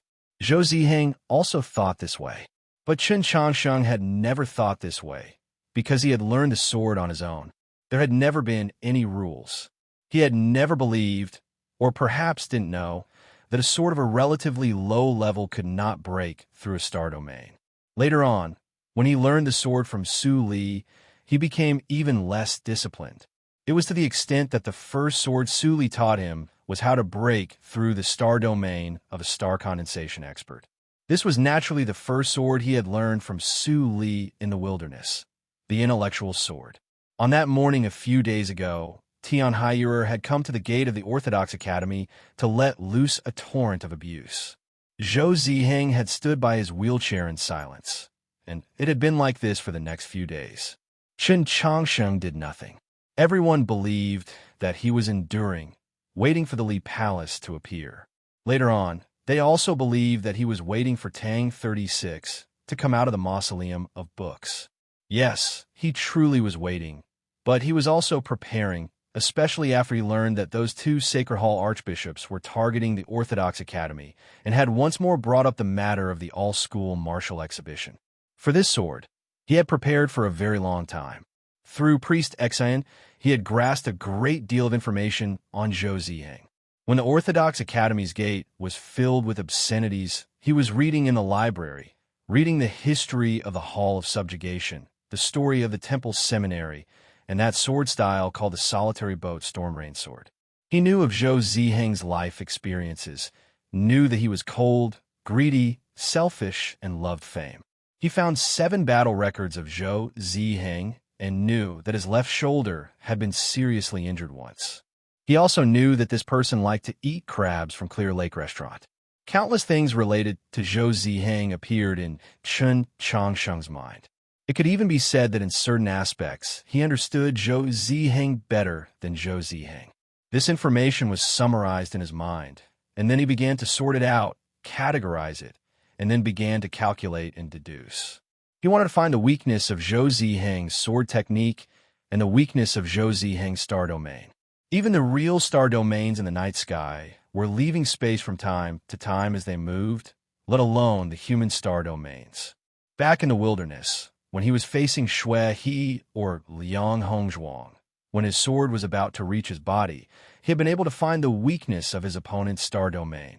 This time, he had spent a long time calculating in the Orthodox Academy, so breaking Zhou Ziheng's star domain was not strange at all. Not breaking it would be truly strange. So he found it and broke it. The intellectual sword was not a sword, but a battle method of calculation and deduction. From his silence at the beginning, to his sudden agreement yesterday, to the stupid sword, to his retreat before the stone steps, to the glimmer of dawn before the chirping of birds, to the torrential rain before the low flight of swallows. All of this was the intellectual sword.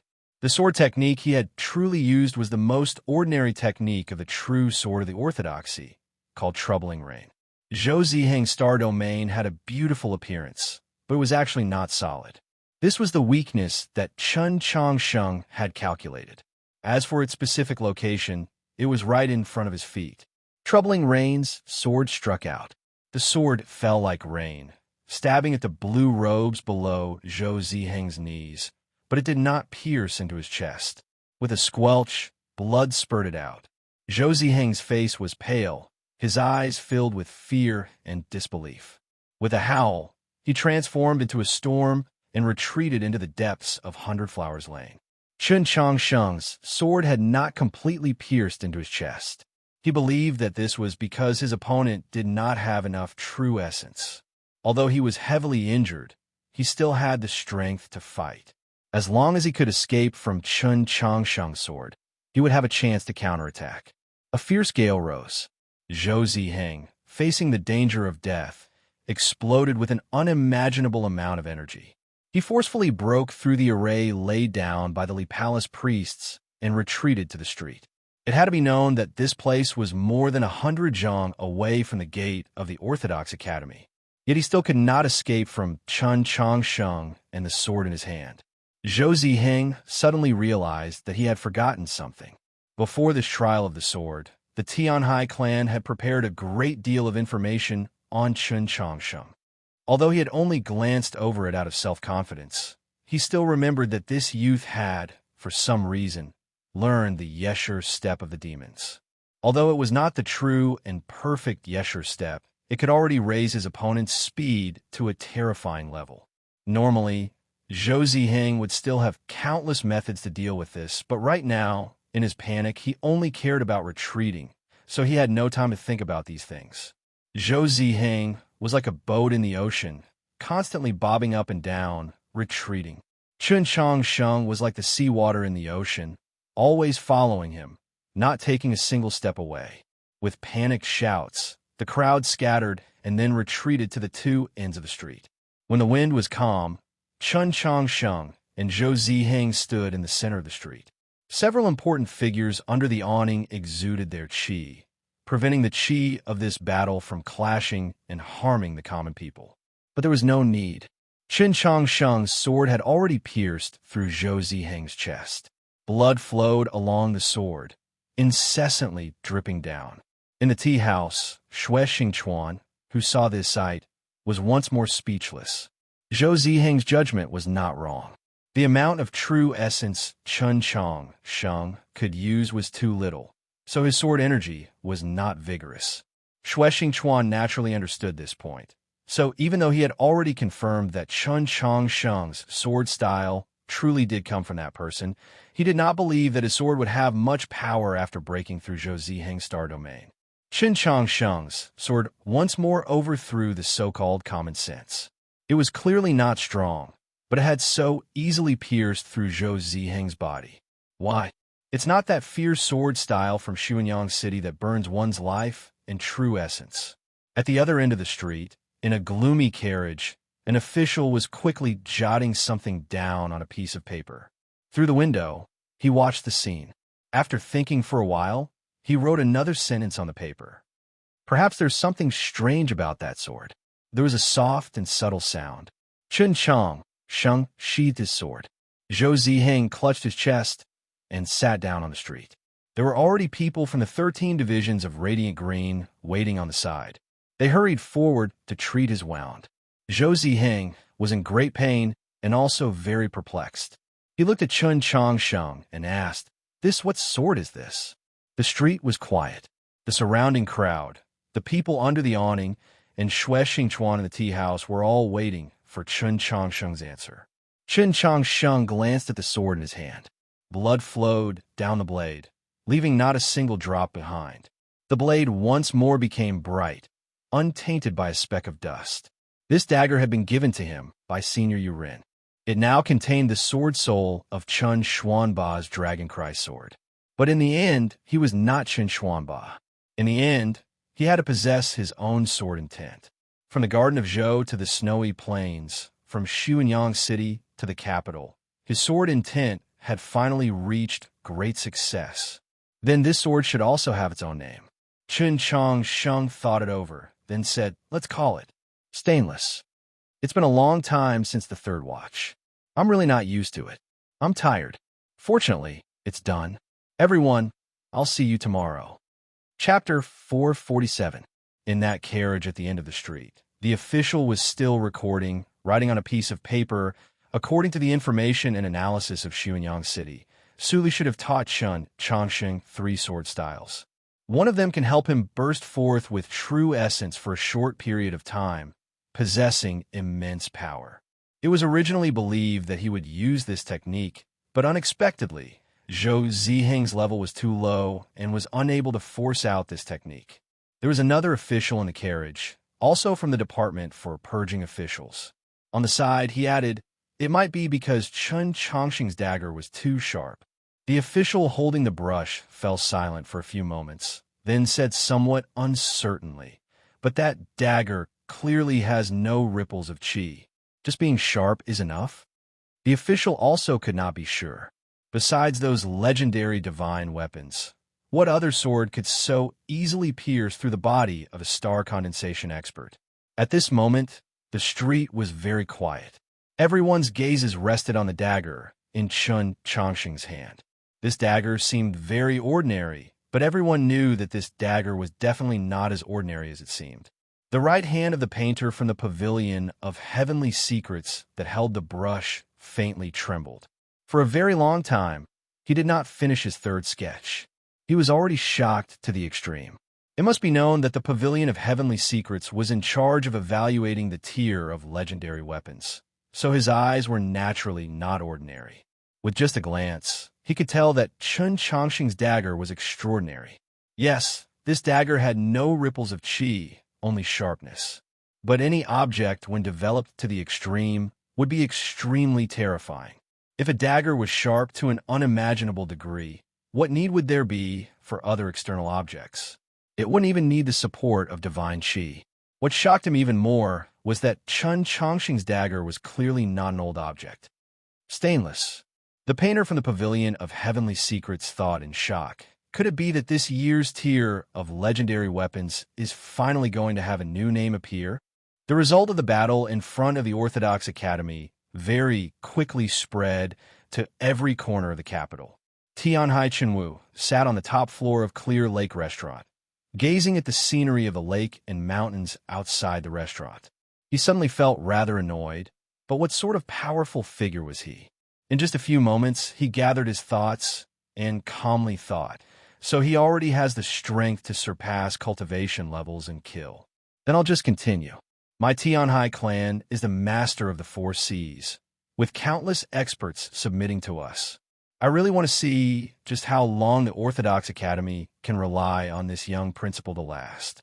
Then he looked at his subordinates kneeling in front of the room and said with a smile, "I don't want to eat anymore. Finish all the dishes on the table. Don't waste them."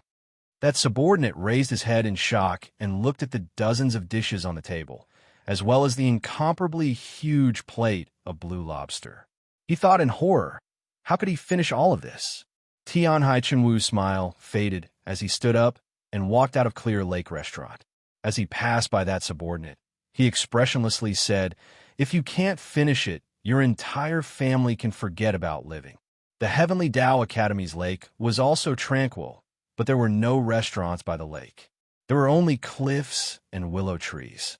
Principal Zhuang stood in the willow branches, gazing at Guanbai's back.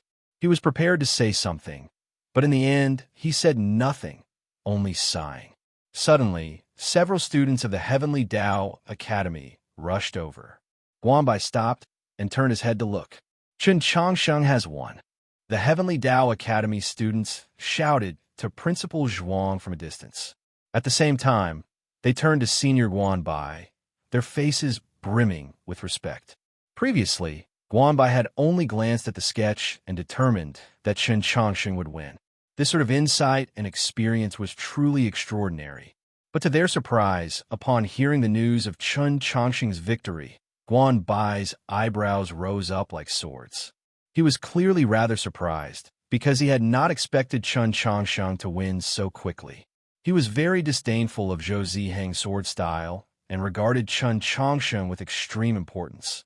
But after all, there was an entire cultivation level between the two. He had originally believed that even if Chun Changxing won, he would assuredly rely on the orthodox mental cultivation method of the orthodoxy and his incomparably firm and resolute sword heart. Only after experiencing an extremely long and bitter battle could Chun Changxing ultimately obtain victory.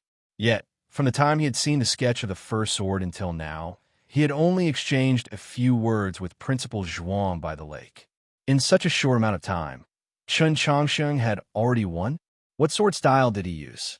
Guanbai asked. I don't know.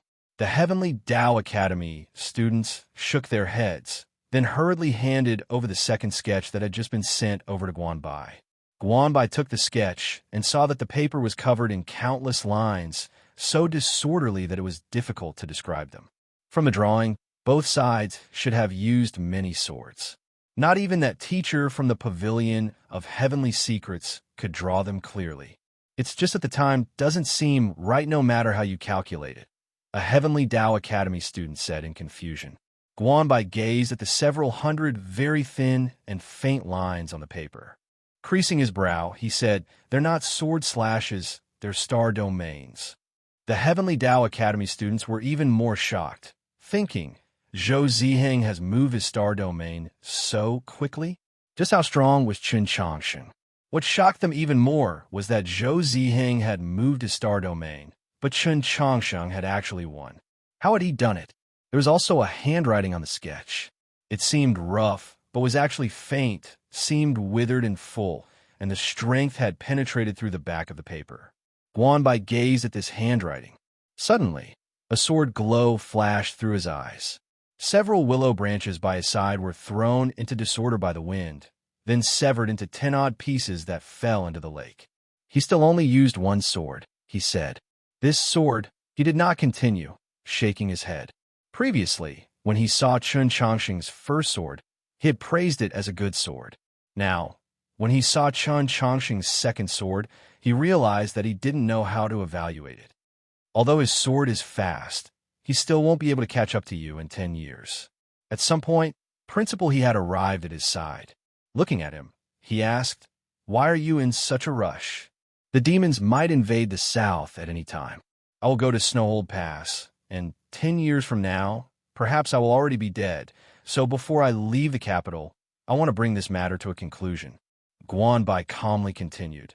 It's just that I didn't expect his sword to be even stronger than I imagined. It seems that I really do need to go and see for myself. Saying this, the willow trees by the lake gently rustled, the summer wind stirred, and his figure vanished without a trace. The sorrowful atmosphere in the Bureau of Ecclesiastic Education, following the news of Chun Changxing's victory, was greatly diluted. In the room in the deepest part of the great hall, Luo Luo was very calm, because she had never doubted whether Chun Changxing could obtain victory in this battle. Similarly, the archbishop in a room filled with plum blossoms was also very calm, as if he had fallen asleep. The priests of the 13 divisions of Radiant Green were currently treating Zhou Ziheng. Zhou Ziheng clutched his chest. Blood was no longer seeping from between his fingers, but his face was as pale as paper. He knew that Chun Changxing had been lenient, because that sharp dagger had just brushed past his heart, only a hair's breadth away. As long as Chun Changxing's wrist trembled or released the tiniest sliver of true essence, he would have destroyed his ethereal palace and died on the spot. When he thought of the graceful sword Chun Changxing had used to break through his star domain, Zhou Ziheng felt an incomparable fear. In a trembling voice, he asked, Just what sort of sword is this? Yes, he was not asking about the dagger in Chun Changxing's hand, but about the sword style. In the end, he was a person of the sword. After his crushing defeat, what he wanted to know the most was this. Chun Chongqing knew that he was naturally not asking about the vexing night rain he had used at the end, but how he had broken through his star domain. But he naturally would not give too detailed an explanation. He only said, "This is a sword style that Senior Su Li passed down to me." Upon hearing the two words, Su Li, the quiet street exploded with noise, the crowd erupting into discussion. As it turned out, Qin Chongsheng had used Su Li's sword style. There were countless experts on the continent, and putting aside the proclamations issued by the Pavilion of Heavenly Secrets, there were also many supreme experts on these proclamations. Just who was strong and who was weak had always been the subject of the greatest interest of the common people, and also the subject of the most discussion. There was only one matter that had never been doubted or needed to be discussed. It was a publicly acknowledged fact of the continent, and even over the span of 1,000 years, this was still the conclusion of the vast majority of people. Zhou Dufu, #1 on the path of the blade. Emperor Taizong, #1 on the path of the spear. Su Li, #1 on the path of the sword. Upon hearing Chun Chongqing's words, everyone looked at him with rather strange gazes, especially those people of the sword under the awning. Their emotions were extremely complex: envy, jealousy, frustration, resentment, and so on. Zhou Ziheng was even more remorseful. Su Li had actually passed down a sword style to Chun Chongsheng. If he had known earlier, he would never have been so careless. Yes, the information provided to him by the Tianhai clan had mentioned it, and even many people of the continent knew of what had happened in Xuanyang City, but no one believed that Su Li had passed down a sword style to Qin Chongsheng. This was because Su Li was very proud and aloof, and his standards were very high. Moreover, passing down a sword style was no ordinary matter. Moreover, Qin Chongsheng was the successor to the orthodoxy, an enemy of the Mount Li sword sect. So that's how it was. Zhou Ziheng looked at Qin Chongsheng and said hatefully, "Or else how could you surpass cultivation levels and defeat me?" Upon hearing these words, Qin Chongsheng shook his head and said, "No, according to what I know, there are at least 5 people in the ethereal opening realm that could defeat you." Zhou Ziheng saw his expression and knew that he was not lying.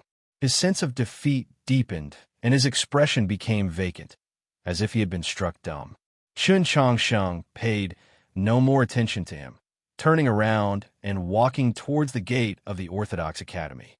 Seeing his back, many shouts rose from the crowd. Some wanted him to say something, while others directly asked him to say the names of those 5 people. The people on the street had all come to see the excitement, so they naturally loved excitement the most. Upon hearing the last 2 sentences of Qin Chongsheng and Zhou Ziheng, they naturally wanted to know, in Qin Chongsheng's eyes, just which ethereal opening genius could surpass cultivation levels and defeat a star condensation expert. Qin Chongsheng said nothing. Under the protection of the Li Palace priests, he passed through the crowd and returned to the gate of the Orthodox Academy.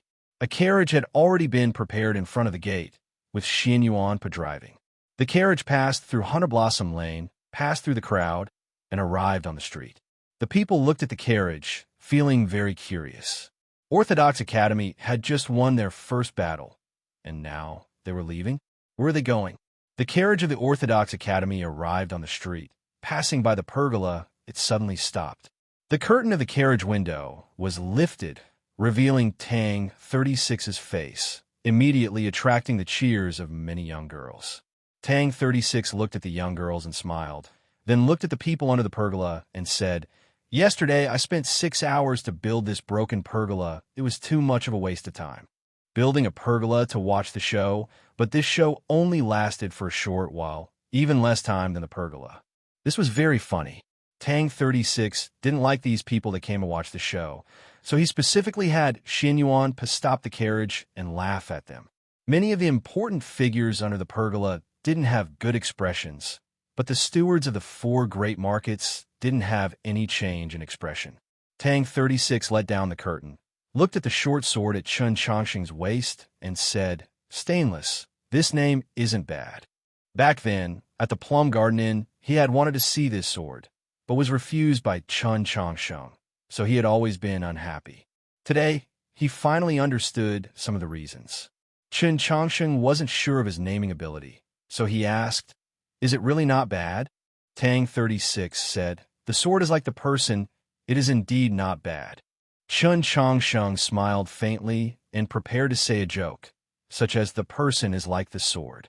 Although easily defeating Zhou Ziheng was within his expectations, it was still something to be happy about. He was very happy at this moment. At this moment, his gaze passed through the curtain that was lifted by the wind and landed on a place in the crowd on the street. A man was standing there. His posture was tall and straight. His expression was calm and indifferent, but there were a few grains of dust on his hair, as if he had just finished a very long journey. Chen Changsheng didn't know who this person was, but he felt that this person was like the long sword beside him, very calm, but also extremely dangerous. The next few days will be a bit slow, because on the 1st of May, I have to go to Shanghai to participate in the first performance of the story of Choosing Heaven. The journey back and forth will definitely take up a lot of time and energy. Hopefully, I can finish 2 or 3 chapters in the next 2 days, so I'll try my best. To those who are going to watch the show, I'll see you then. Also, today I will be doing the nth Q&A activity on my WeChat official account. If anyone has any compliments on the recent plot, wants to ask, or has any questions about life, you can send them to me. I will reply to everyone before the end of next week. Yes, I am the caring uncle. Chapter 448. Just by glancing at that person in the crowd, Chen Changsheng's eyes felt a stabbing pain. Only when the wind blew past and the curtain fell, cutting off his vision, did he no longer feel this pain. What a powerful sword intent. Chen Changsheng had seen many experts in the last few months. In the Garden of Zhou, he had become one with 10,000 swords and traveled with Su Li. His sensitivity to sword intent had long since surpassed that of a normal person. He could sense that although that person's sword intent was inferior to that of an important figure of the divine domain like Zhu Luo, it was still extremely frightening. Even more frightening was that this person's sword intent contained a strand of killing intent, and that killing intent was completely unmasked and aimed at him. Who was that person? He asked. Tang 36 had noticed his previous strangeness. Raising a corner of the curtain, he very naturally discovered the figure of that man. His expression instantly turned grave as he said, "He is Guanbai." Chen Changsheng had heard of this name before. After a moment of silence, he asked, "That Guanbai of the Heavenly Tao Academy?" "Correct."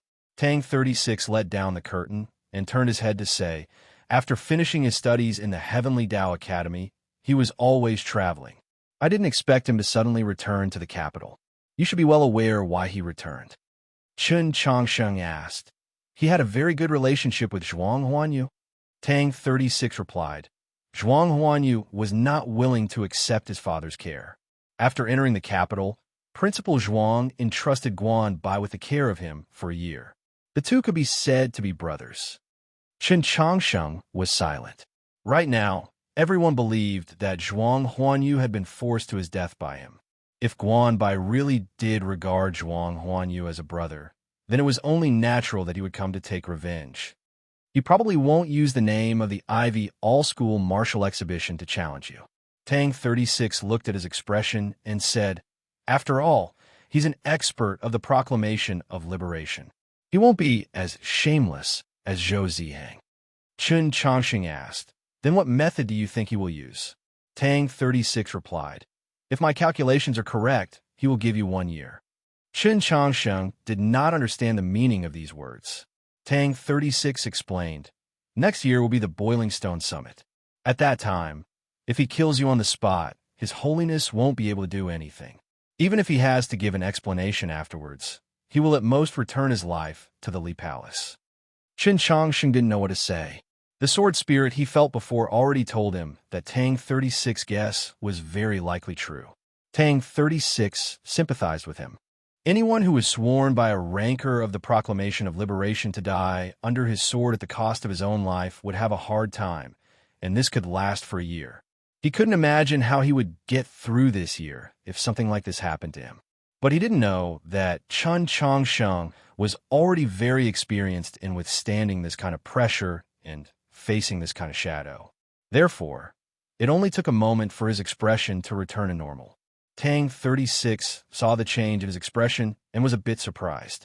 He was worried that he was pretending to be calm, so he changed the topic. Let's not talk about this anymore. He looked at Chun Changsheng and asked very seriously, just now you said to Zhou Ziheng that there were at least 5 people who could defeat him while in the ethereal opening realm. Which 5? Many people had heard the conversation just now, and this was what everyone was most interested in. I know, definitely not me.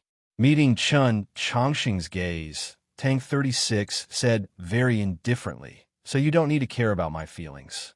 Chun Changsheng didn't think for too long, directly saying, Qiu Shan Jun, Su Yu Rong, Lady Chu Jian, Go Hanshi, Nank. It was very obvious that he had considered this question many times before. In his view, besides himself, these 5 people all had the ability to defeat the star condensation Zhou Ziheng while in the ethereal opening realm. Qiu Shan Jun, Su Yu Rong, and Go Hanshi should have the ability. I've only heard a few rumors about that demon princess before. A few days ago, I heard you say that she beat you black and blue in the Garden of Zhou, making you feel like you were better off dead. It seems that if she wanted to deal with Zhou Ziheng, it would naturally be very easy. But who is Lady Chu Jian? How come I've never heard of her? Tang 36 looked at him curiously and asked. Regarding the story of the plains of the unsetting sun, Chun Changsheng had only told Luo Luo all the details. He had never mentioned that genius elf girl to Tang 36. Now that he heard Tang 36's question, he didn't know how to answer. When he thought about the unknown fate of that girl, he grew even more silent. Tang 36 could see that his current mood was rather strange, so he didn't continue asking. Thinking that he would find some time in the future to ask, he asked, Where are we going right now? Chun Changsheng replied, To receive someone. As the crowd watched the carriage gradually drive away, they all began to discuss. They all want to know just where the youths of the Orthodox Academy were in such a hurry to go after completing that shocking battle of surpassing cultivation levels. The people responsible for the construction of the 4 great markets went up to ask if they should begin tearing down the pergola, but they received a negative answer. The Celestial Pole Market was the strongest of the 4 great markets and had the deepest background. Everyone's gazes fell on their chief steward. The chief steward glanced at the nearby steward of the Heavenly Fragrance Market and said, There are still many matches to be held. This broken pergola, we naturally have to keep it for now. No one had any objections because everyone had thought it through. The Orthodoxy's new rules had already been issued. Starting tomorrow, there would be many more people coming to challenge the Orthodox Academy. Chun Changsheng's victory today did not signify the end. On the contrary, this was only the beginning. There were many things in the world that were like this. Whether it was life or work, how could it be so easy to come to an end? The vast majority of the time, it was boring, dull, and repetitive. For example, the 2 officials of the department for purging officials in the carriage at the end of the street had just finished recording and preliminary analysis of today's battle. Now, they still had to continue their work. Just after the Orthodox Academy's carriage left, this carriage also slowly began to move, following from a distance. The 2 carriages traveled through the streets of the capital, one in front and one behind. Along the way, countless pieces of information from the spies and eyes of the department for purging officials spread throughout the capital were transmitted to the carriage in the back. The 2 officials of the department for purging officials were also very curious as to where the Orthodox Academy's carriage in front was going. Of course, besides curiosity, they also needed to know its whereabouts and goal. The Orthodox Academy's carriage did not take any detours, nor did it have any intention of concealing its tracks, so the tracking proceeded very smoothly. But the expressions of the 2 officials in the carriage in the back grew more and more solemn, the shock in their eyes growing deeper and deeper. No matter how they looked at it, they felt that this route was very familiar, because every morning when they woke up, they would follow this route to work. If the Orthodox Academy's carriage continued forward, it would arrive at a certain place. That place was called the Zhou Mansion, also known as Zhou Prison. Of course, that place also had a relatively more official name, the yamen of the Great Zhou dynasty's department for purging officials. His mental state is at its lowest. For some inexplicable reason, perhaps because he wants to save a manuscript, he's anxious. Chapter 449. The Tang Old Master left out one of the 4.5 words he feared. Also, Chun Changsheng and Su Yurong plundered so much wealth from the Garden of Zhou. Where did it all go? I really did forget. I really am not sensitive enough to these things. I admit my mistake. In the future, I will be even more serious. In a few days, when Su Yurong returns to the capital, I will go back and forth to look for it. I believe that I will find it very beautifully. As I said the day before yesterday, the updates will slow down in the next few days. It will continue until I confirm that I have enough, or until I return to the Qin Kingdom. The office of the department for purging officials was in the main alley of the Northern Military Department. Although it was called an alley, it was actually a very wide straight street, able to accommodate 2 carriages side by side. At this time, there were also 2 carriages in the alley, one in front and one behind. There was no one in the carriages, but there were quite a few people outside the alley. Moreover, as the news spread, more people would probably appear. The people outside the alley were the spies of the various powers of the capital. They only dared to look at the estate from the entrance of the alley, not daring to approach. The estate seemed very ordinary and did not give off any sinister feeling, but there was not a single person in the alley below the stone steps. Chun Changsheng stood in front of the gate of the estate, taking out his name card and handing it over to an official. His expression and movements were rather stiff. This was the first time he had handed over his name card to pay a formal visit. He had never done something like this before, so he could not help but be somewhat nervous. Of course, the root cause of his nervousness was still the estate itself. Let alone him, Xinyuan Po's breathing was also very heavy. Even the normally fearless Tang 36 was very quiet at this moment. In truth, after the carriage passed through the main street of the stone workshop and turned into the main alley of the Northern Military Department, confirming Chun Changsheng's destination, he had not opened his mouth to speak. This estate was the office of the department for purging officials and also Zhou Tong's residence, the legendary Zhou prison. To many people, especially the subjects of the Great Zhou dynasty, this estate was the most sinister and frightening place on the continent, even more frightening than Shualao City in the Land of Demons. Because Shualao City was too far away, but Zhou Prison was right next to it. The reason why this estate was sinister and frightening was naturally because of the powerful figure that lived within. The name of Zhou Tong could stop children from crying at night. This was not some literary description, but something that had truly happened. Other than that, there were many similar stories. It was said that several decades ago, the son of the current Minister of Rights had drunk too much wine in a certain brothel and wanted to force himself on a famous courtesan to spend the night.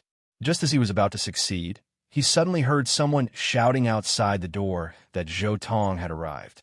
The son of the minister was so frightened that he lost control of his bowels, and from then on, he was unable to do anything else. Of course, this did not mean that Zhou Tong was a good person willing to help the people of Jingdou educate their children or be willing to save women in distress. This only showed how terrifying his name was in people's hearts. The entire world knew that Zhou Tong was a cruel and ruthless official, a sinister and evil villain who had harmed countless innocent commoners and unyielding officials.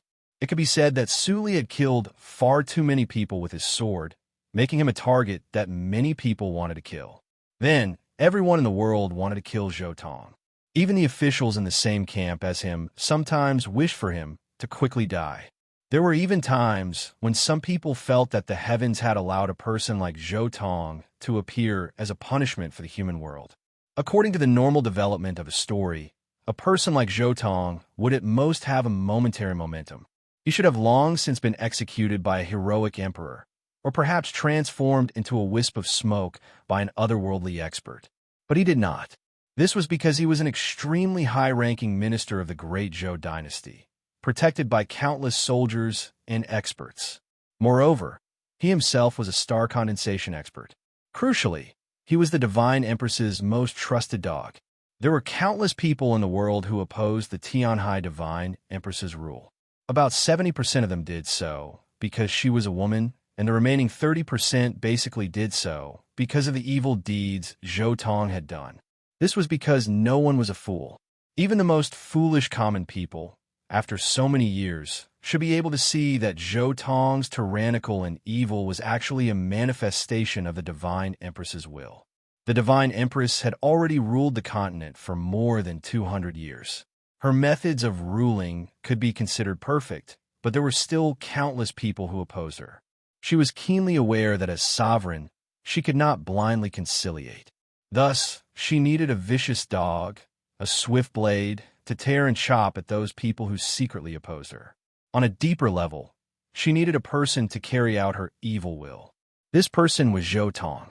He perfectly fulfilled the divine empress's requirements. He had no childhood shadow, no entanglement of profit, no necessity. He simply enjoyed imprisoning people under the name of the great Zhou's laws, torturing and abusing them. From this perspective, Zhou Tong was actually a very pure person. He was a pure, evil person. Chen Changsheng had come to the department for purging officials today precisely to see Zhou Tong. From Xining village to the capital, he had heard far too many things concerning Zhou Tong, so he couldn't help but feel somewhat nervous. Only when he pinched that object in his sleeve did he feel slightly better. Brought into the estate by an official of the department for purging officials, he had not expected that this rumored to be incomparably sinister and frightening estate would actually be so quiet and beautiful. They were brought to a courtyard in the deepest part of the city. The courtyard was not very large, with 2 crabapple trees planted within it. The trees were probably rather old, their branches already reaching over the courtyard walls, and a few pink flowers that had yet to fade could still be seen on them. Xin Yuan turned his head, nervously taking stock of his surroundings. Tang 36 slightly arched his brows, seemingly thinking of something.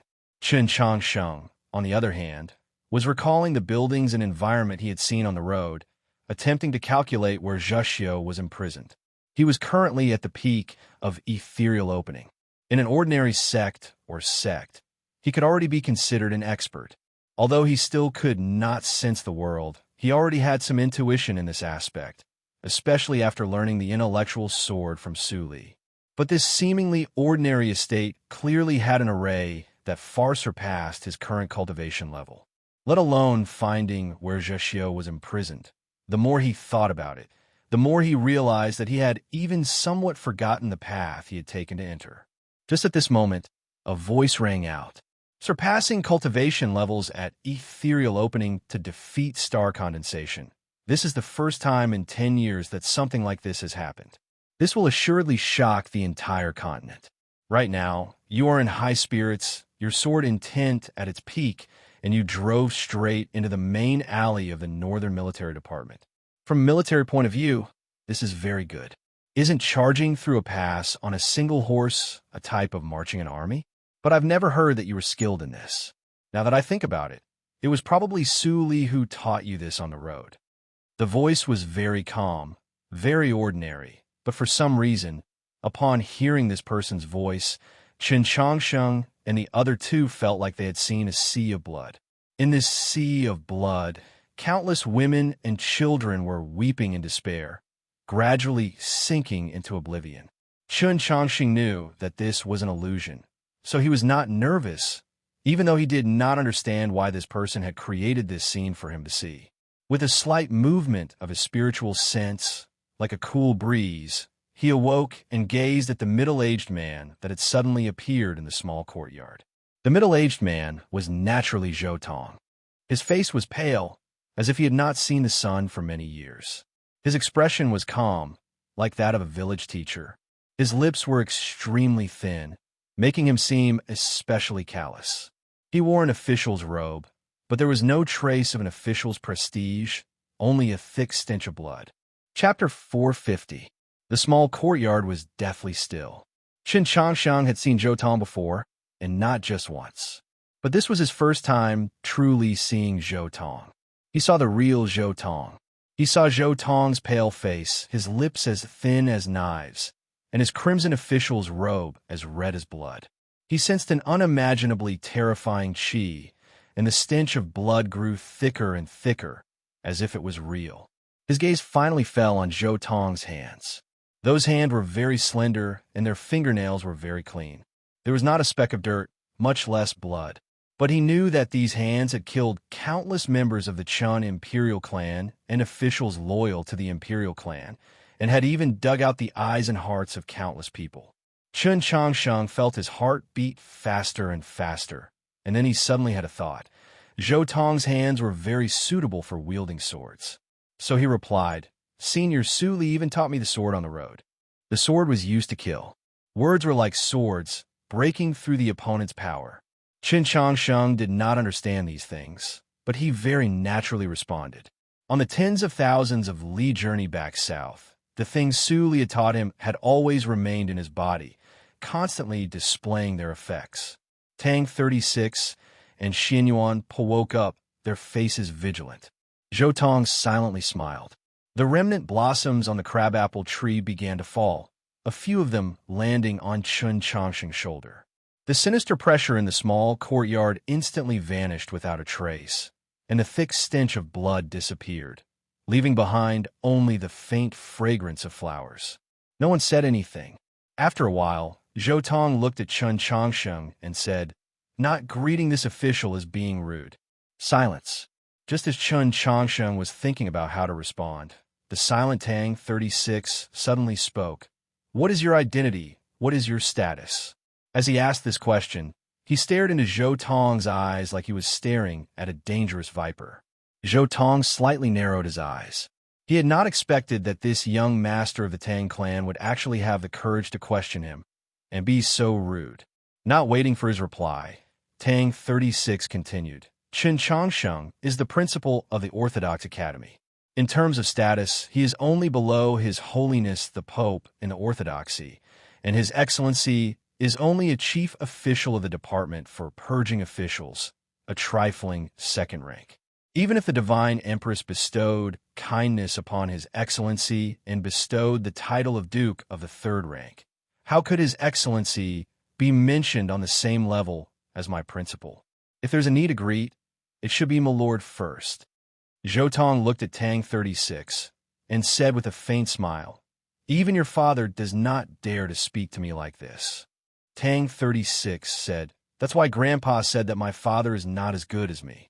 Zhou Tong said, "If that's the case, shouldn't I be the one to greet first?" There was no emotion on Tang 36's face. He was not frivolous, not proud. He was just extremely calm and focused. He said, "Of course." Zhou Tong raised his brows and said, "If that's the case, it should be you first." Tang 36 said, "Xianyuan and I are his students. We are accompanying him." Zhou Tong asked, "With whom?" Tang 36 said, "Follow the headmaster. I am the dean." Chun Changsheng finally caught up to the rhythm of the two and very formally introduced himself. "I am the principal of the Tradition Academy, Chun Changsheng."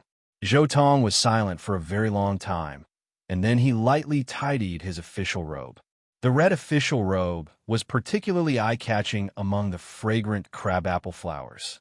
Then he clasped his hands in greeting and asked, "Dean Shen, what business do you have here today?" Wofu Zhixio is a student of the Tradition Academy. Chun Changsheng looked at him and said, "I have come to take him back." The small courtyard was quiet and secluded, while the government office of the Department for Purging Officials was already heavily guarded. Countless people had already gathered outside the alley to the north. The entire capital was in a tense mood.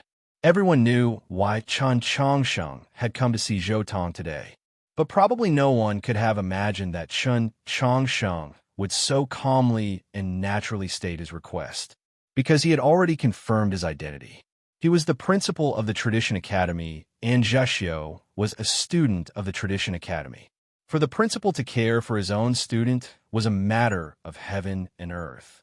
It was a matter of heaven and earth that even Zhou Tong sighed, thinking, just how many things has that monster Su Li taught this youth? Then he smiled and said, "According to the Imperial Court's request, I have imprisoned Wofu Zhixio.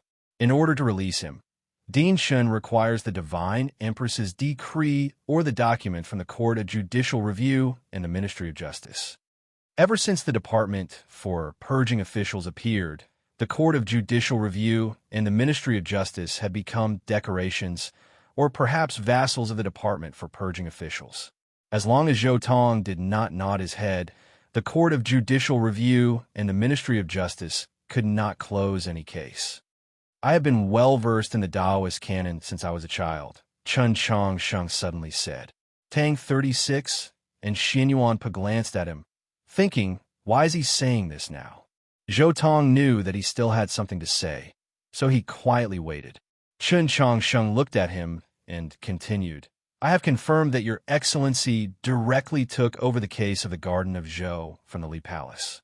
The Ministry of Justice and the Court of Judicial Review simply did not file it. Zhou Tong asked, so what? Chun Chong Sheng replied, I am well versed in the Taoist canon and know the laws of the Great Zhou like the back of my hand. I am very sure that there is no law that supports Your Excellency's continued imprisonment of Wofu Zhixiu.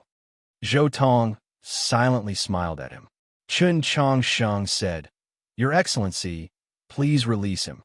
Zhou Tong took out a snow-white handkerchief from his sleeve and lightly wiped the corner of his mouth. His movements were very elegant, but his words were very taunting. Our future pope is actually so impatient. One cannot help but worry for the future of the orthodoxy. Whether it was because of Zhou Tong's actions or because of those words, Tang 36's brow creased. I promised Your Eminence that I would wait another 2 days, but Chun Chong Sheng fell silent for a while, then continued, He's dead, so I don't need to wait any longer. Zhou Tong calmly looked at him and said, I think you have forgotten one thing. Zhixiu's crime is colluding with the demons. As long as I have this crime, I can imprison him for as long as I want. Your Excellency seems to have also forgotten one thing. The people accused of colluding with the demons in the Garden of Zhou are 3, Zhixiu, Qi Jian, and me. Chun Chongqing looked at him and said seriously, If my lord really believes that Zhixiu is colluding with the demons, then the first thing my lord needs to do right now is to imprison me. If not, then you should release him. The small courtyard became incomparably quiet, even deathly still. Only the sound of falling flowers and breathing could be heard. This was a choice he had left Zhou Tong. Release Zhixiu or capture him as well. Zhou Tong's eyes slowly narrowed, gradually turning into willow leaves. It also seemed like the willow leaf blade that he was most proficient in. His voice drifted out from his thin lips. It was the same. It was even colder. Are you threatening this official?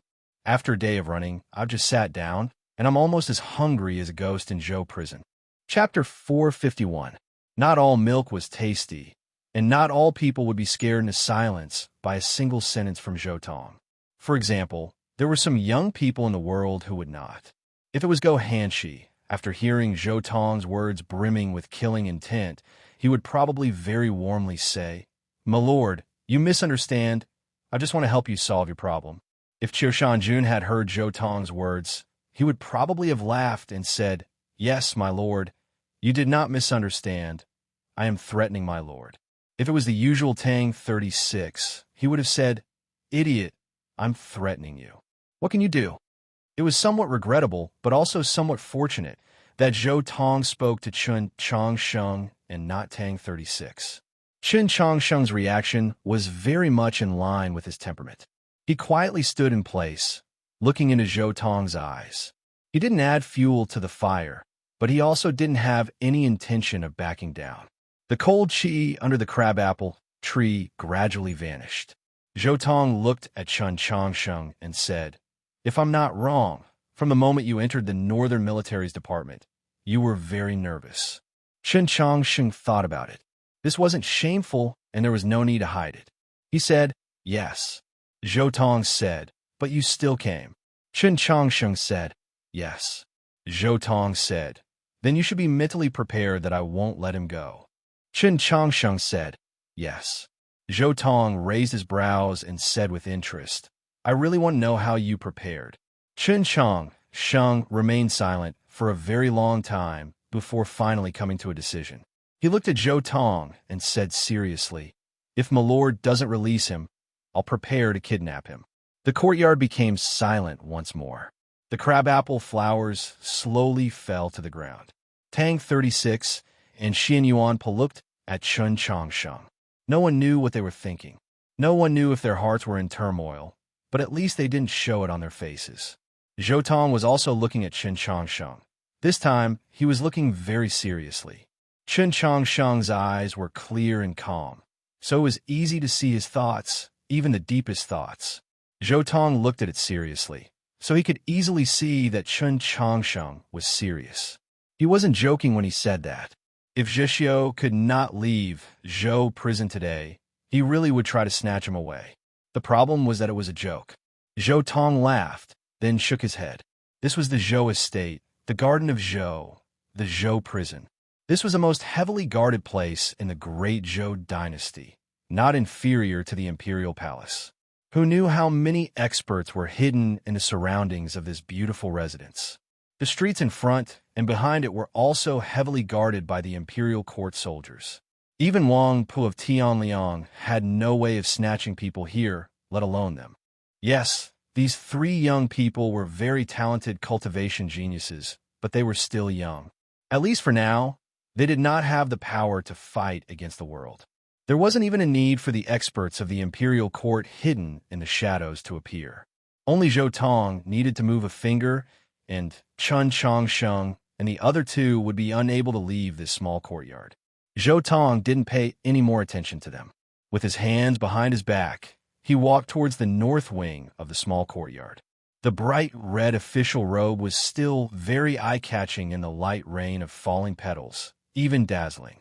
In Chun Changsheng's eyes, there was only this red official robe, just like the sea of blood that previously filled the world.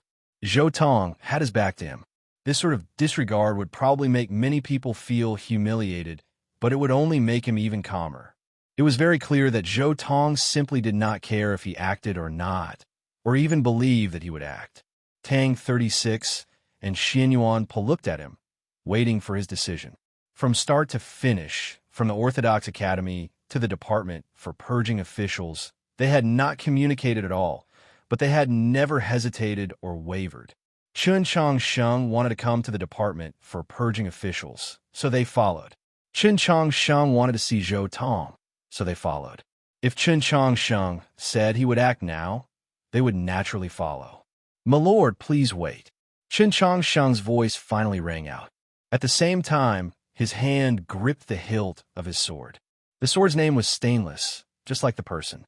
Tang 36 took in a deep breath and circulated his true essence. His right hand gripped the hilt of the Wenshui sword while his left hand gripped a magical artifact in his sleeve. Xian Yuan turned his head to search for a suitable weapon, his gaze ultimately falling on the crabapple tree to his left. He thought, although it's a little thin, it could be used. Zhou Tong stopped, but he did not turn around. His crimson official robe lightly swayed in the wind. A sea suffused with the stench of blood instantly drowned the entire courtyard, sinister and terrifying to the extreme. Rumble. Thunder boomed. It was not that someone in the courtyard had attacked, but that the thunderous sound of hooves could be heard from outside the courtyard. Even the ground was trembling. Soon after, the nervous shouts of the officials of the Department for Purging Officials could be heard everywhere. It was the Orthodoxy Cavalry. You can't mobilize the Orthodoxy's cavalry. Zhou Tong turned around and thoughtfully said to Chun Changsheng, in the entire capital, there were not many things that could escape his eyes. From a moment, it was confirmed that the Orthodox Academy's carriage might be headed for the alley of the Northern Military Department. Countless relevant intelligence reports had been sent to this place. He was keenly aware that Chun Changsheng had not arranged any contingency plans. He had relied on his victory over Zhou Ziheng, his sword intent, to directly charge into this place. It has nothing to do with me. Chun Changsheng truly could not mobilize the Orthodoxy Cavalry. These Orthodoxy Cavalry were directly under the command of the Li Palace and possessed extremely powerful fighting strength. Zhou Tong suddenly recalled a certain day last year. On that day, the entire capital had besieged the Orthodox Academy, and the area in front of the Bureau of Ecclesiastic Education had been packed with people. Then, the Orthodoxy cavalry arrived. Like the autumn wind sweeping away the fallen leaves, they cruelly and forcefully cleared the area. Many people had died on that day. It was also from that day onwards that many people understood that the Archbishop of the Bureau of Ecclesiastic Education, who seemed like he could fall asleep at any moment, actually possessed such high prestige within the Orthodoxy and so much hidden strength. From the looks of it, these Orthodoxy cavalry that had just arrived were probably one of the legacies left behind for Chun Chongsheng by that old man who had just passed away. Zhou Tong expressionlessly said to Chun Chongsheng, "You know what the result will be if you attack me." Chun Chongsheng replied, "I will die." Zhou Tong replied, "In front of me, even if you want to die, it won't be that easy." Chun Chongsheng replied, "No, I naturally have a way to die." For some reason, Zhou Tong suddenly became somewhat angry. "Then why don't you go die?" Chun Chongsheng replied, "Your Excellency, you've never acted. Presumably, you're afraid that we really will die." Zhou Tong sneered. "What do I have to be afraid of? Just now, Your Excellency said that I was threatening you. So you should be clear that if I want to threaten you, there's only one method." Chun Chongsheng continued, "I'll stake my life on the line, and then we'll see whether in the eyes of those powerful figures, my life is more important or Your Excellency's." It was the beginning of summer, and as the sun gradually rose into the sky, the quiet and secluded courtyard became somewhat stuffy and hot. The sound of cicadas came from some place in the distance, somewhat vexing, just like Zhou Tong's current mood. When he learned that Prince Qin Lu had arrived and Mao Qiuyu had also arrived outside the alley, this vexation reached its peak. Went to see a play. Chapter 452. The capital was especially lively today. Not long after dawn, the battle at the gate of Orthodox Academy began. Qin Chongsheng surpassed his cultivation level and defeated Zhou Ziheng. This matter could already be said to be shocking enough. But no one would have thought that he would do something even more shocking. He had brought the remaining 2 students of the Orthodox Academy and driven a carriage straight into Zhou prison. It was rumored that he was currently in a standoff with that terrifying Lord Zhou Tong. The Orthodox Academy wanted him. Zhou Tong refused to release him. Upon learning of this news, many people of the capital rushed over to watch the excitement. However, unlike the excitement of the morning, Zhou prison's fiendish aura was too heavy and its image among the common people was too sinister. No one dared to get too close. Thus, when those 500 Orthodoxy cavalry howled through the streets, they did not accidentally injure anyone. Soon after, a head eunuch from the imperial palace arrived, followed by the deputy prime minister and Mao Qiuyu. Finally, the carriage from the royal prince's mansion arrived. No one entered Zhou prison, not even the alley. Prince Chun Lu dismounted from the carriage and glanced at the 500 Orthodoxy cavalry. He imperceptibly creased his brow, then turned to Mao Qiuyu and gave a bitter smile. This matter has caused too much of a ruckus. Today's matter had indeed blown up too much. Everyone knew that the Orthodoxy's new rule regarding the all-school martial exhibition was the imperial court, or more accurately, the Tianhai clan and those 2 archbishops loyal to the divine empress, suppressing the Orthodox Academy. But no one had expected the Orthodox Academy to react to this matter so fiercely and so quickly. It had just obtained victory in its first battle, but it immediately went to Zhou prison. They wanted him. The former principal of the Heavenly Tao Academy, Mao Qiuyu, was now the Templar Archbishop of the Hall of Illustrious Persons, standing among the 6 giants. His presence unquestionably represented the attitude of the Li Palace.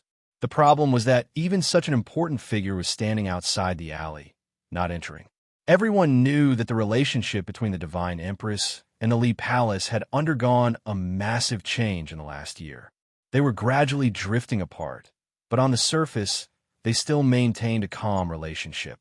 While the 2 saints remained silent, no one wanted or dared to make the situation even more tense and out of control, because no one was willing to bear that terrifying outcome, until the carriage of the Orthodox Academy entered this alley. If something really did happen in that small courtyard today, then the capital and even the entire human world would be in big trouble. In the small courtyard, Tang 36 looked at Zhou Tong very seriously, or even sincerely, and said, "My lord, I have to tell you the truth. Chun Changsheng's life is really very good. It can be said to be indescribably precious.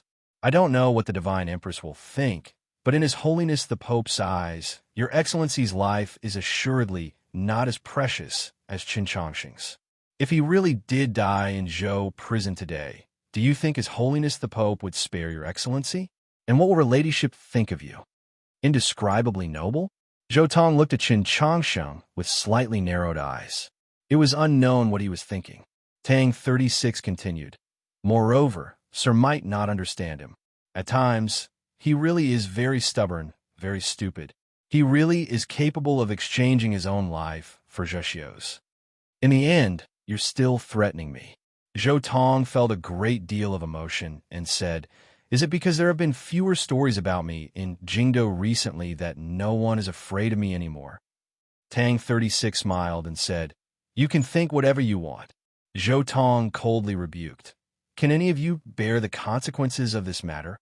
Chun Changsheng replied, "It's not that I want to be the principal of the Orthodox Academy, but I don't believe that I need to bear the consequences." The meaning of these words was very clear.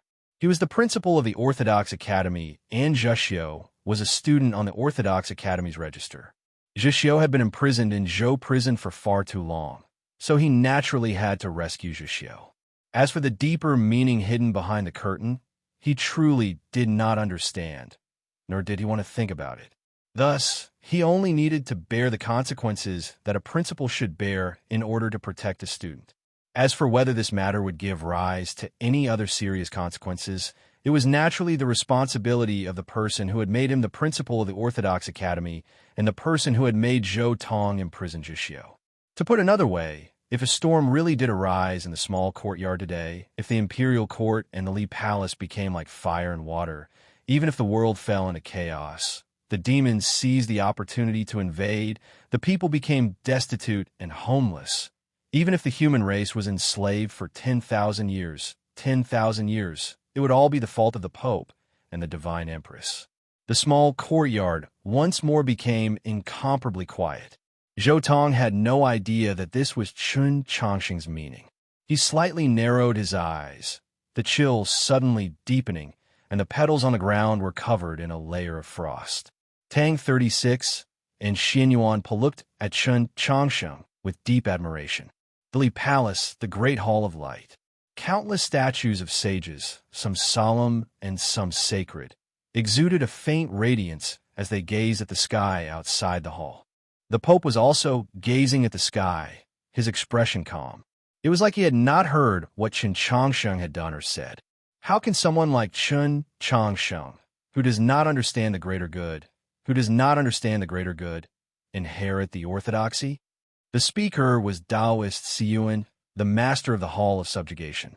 Standing next to him was Linghai Zhuang, the master of the Hall of Heavenly Judgment.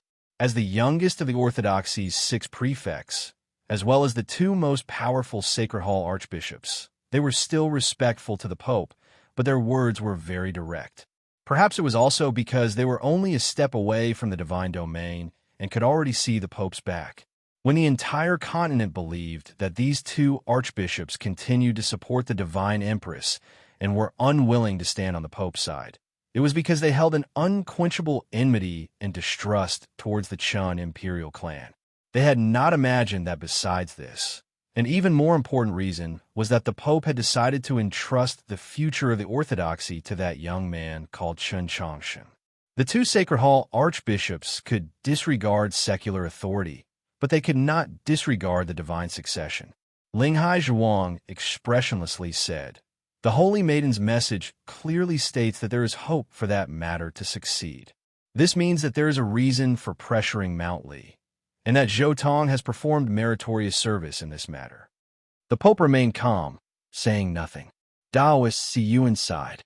"My Holiness should clearly understand that neither the ownership of the divine staff nor the imperial throne is a reason for us to oppose My Holiness.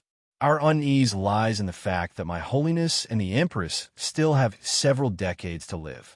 Why is my holiness in such a rush to make a decision? This decision still referred to the ownership. The ownership of the divine staff and the imperial throne. Linghai Zhuang's face remained expressionless, but his voice was like the deepest and serene ocean, containing an unimaginable might. As for Zhou Tong, just kill him. All his crimes are his own. He should have long since understood what his mission was. Just a moment ago, he had said that Zhou Tong had performed a great service. Now, he had said that if there was a problem in that small courtyard, just kill Zhou Tong. In the next moment, a somewhat uneasy and panicked voice came from outside the Great Hall of Light. In the main alley of the Northern Military Department, something that no one expected had occurred. Zhou Tong had actually released Zhou Tong. There will be an update tomorrow. I plan to write it on the plane. One write for 3,000 li. What sort of heaven-exploding style? Chapter 453. In the Church of Light, the Archbishop was thinking of a dark slaughter. In order to resolve this conflict caused by the youths of the Orthodox Academy, in order to give this matter a conclusion that everyone could accept, if the Pope no longer protected Chen Changsheng, Zhou Tong could naturally die. However, Zhou Tong was no ordinary person. Just when everyone believed that the small courtyard filled with drifting crabapple blossoms had reached an impasse, he was still unwilling to accept the conclusion arranged by someone else. He gave the world an unexpected conclusion. The Pope drew back his gaze from the sky and turned to Linghai Zhuang, faintly smiling. Linghai Zhuang's voice suddenly shattered, like countless dark seawater instantly bursting into white foam. Just what does he want to do? Many years ago, my older sister was raped and killed by the son of a prince. Yes, not the heir, nor was he some favored son. He was just a very ordinary son, the son of a concubine. I'm even willing to bet that the prince didn't even know if he had this son or not, because he was like a breeding pig, having 40-some sons and a pile of daughters. But in short, he was surnamed Chun. Zhou Tong looked at Chen Changsheng, his eyes very cold, but in their depths was a sliver of tyrannical memories. How could the imperial court care about such a minor matter? The capital government and the warden's office did not dare to go to the prince's estate to capture him. Thus, this matter was gradually forgotten by everyone. In the end, only I was left to remember how heavy the rain was that day, how many wounds were left on my older sister's naked body by wild beasts. Yes, it was very difficult to forget. If you were me, what would you do? The crabapple blossoms in the small courtyard had fallen, covering the ground like snow, but there was also a hint of blood mixed within. Chen Changsheng and the other two did not know why he was bringing up these old matters, nor did they know how to respond. Of course I would kill. Zhou Tong calmly said, in order to kill that prince's son. Yes, at the time, I even wanted to kill that prince as well. I prepared for a very long time, prepared to use my life to exchange for a moment of pleasure, but just when I was prepared to charge into the prince's estate, I was stopped by a person. That person was the empress. He gazed in the direction of the imperial palace, his eyes abnormally complicated. After a long period of silence, he continued to murmur, the empress told me that the mark of an immature person is that he is willing to die a heroic death for a certain reason. The mark of a mature person is that he is willing to live humbly for a certain reason. Zhou Tong withdrew his gaze and looked towards Chen Changsheng, calmly and seriously saying, do you understand? Chen Changsheng seriously thought about it, then shook his head and said, I understand, but I can't do it. Zhou Tong laughed and said, who can do it? I didn't agree with the empress's words, so I still pulled out my saber and charged into the mansion. Fortunately, the empress only used one finger to knock me out. Tang 36 asked, and then? Zhou Tong said, later on, I naturally understood, so I began to endure and endured for a very long time. Tang 36 remembered a certain bloody case in the capital that shocked the entire continent. He had some suspicions, but he wasn't sure. He asked finally, in the end, of course, I killed that person and that prince. Of course, it was death by 1,000 cuts. Of course, the entire mansion was killed by me. Their 40-odd sons and daughters. Even if they were as fertile as pigs, How could they compare to the speed at which they were killed? The Empress truly was correct. I humbly, even lowly, lived a few more years before finally being able to accomplish my goal. Zhou Tong laughed like a child. He was very happy and naive, so he felt that it was very cruel. Xian Yuanpa opened his mouth, but didn't know what to say. He felt that the little courtyard had suddenly become cold. Tang 36 confirmed that it really was the case of the entire family of King Qi Shan's mansion being executed, but he remained silent.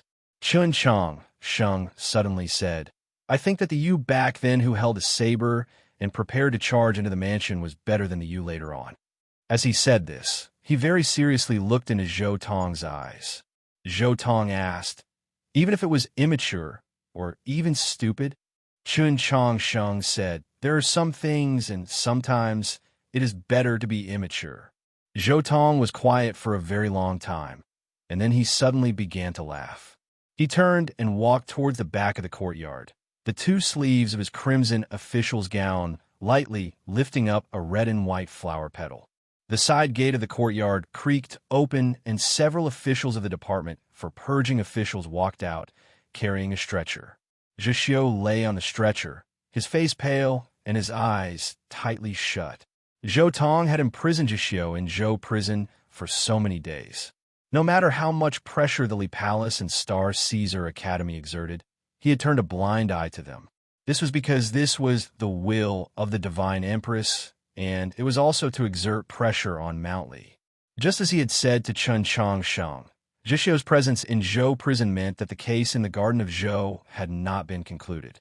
The Mount Li sword sect, which had just escaped its internal strife, would assuredly have to pay a little for this matter. To the great Zhou, this was naturally a good thing.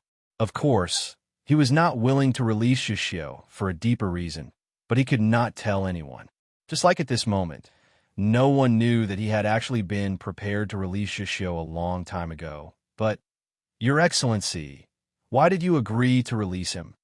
In the coldest room of the department for purging officials, Priest Xian asked in confusion.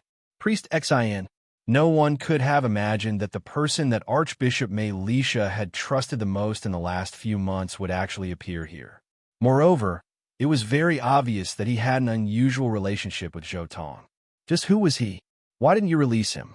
The pressure on Mount Li should have been enough. I originally wanted to see how the Li Palace would react, but it turned out that a saint like His Holiness the Pope was truly not someone that I could scheme against, but at least I saw with my own eyes what sort of person he was. Zhou Tong closed his eyes and thought back to that clean youth he had seen under the crabapple tree.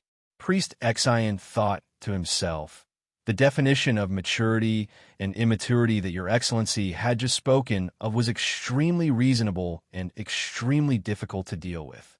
He had originally believed that Chun Changsheng's answer had touched Your Excellency's soul for Your Excellency to agree to release him. Touched? Zhou Tong seemed to have the ability to read the mind. He opened his eyes and expressionlessly said, This official has never had an elder sister, so who can be moved? And whose answer can move me? Priest Xian shook his head. Before His Eminence passed away, he was always reading this book. As he spoke, he took out a book from his bosom and handed it over. Zhou Tong took it and realized that it was the famed Scroll of Time of the Orthodoxy. As he gazed at this book, he thought of the youth under the crabapple tree and fell silent for a very long time. He had spoken the truth to Priest Xian. He had never been willing to release Zhixiu precisely because he wanted to use these two crabapple trees and the murderous aura of Zhou prison to carefully and seriously examine Qin Changsheng from head to toe, from inside outside. To him, this was the most important matter, even more important than Zhixiu and the cold intent of those two archbishops to erase him, because he wanted to see a period of time on Chun Changsheng's body. The Qing kingdom is very windy and the plane can't land. I left at 7 in the morning and am still stuck in Changchun Airport. What is this so-called why? I actually wrote an update. I love myself. Chapter 454.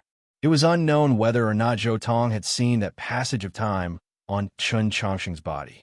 At this moment, he was looking at the Scroll of Time in his hands. The Scroll of Time was also known as the Canon of Flowing West. It was the most important, and at the same time, the most profound and incomprehensible of the Taoist scriptures of the Orthodoxy. It took the meaning of the river flowing west and could not be slowed. It spoke of the wondrous attainments of the Taoist sect related to time. Mei Lisha had not forgotten to look at this Taoist scripture before his death. What did this mean? Zhou Tong gazed at those cryptic and incomprehensible words in the canon of flowing west and silently pondered. Priest Xian continued to narrate what had happened in that room, filled with plum blossoms. He said that Principal Shang was a very extraordinary person.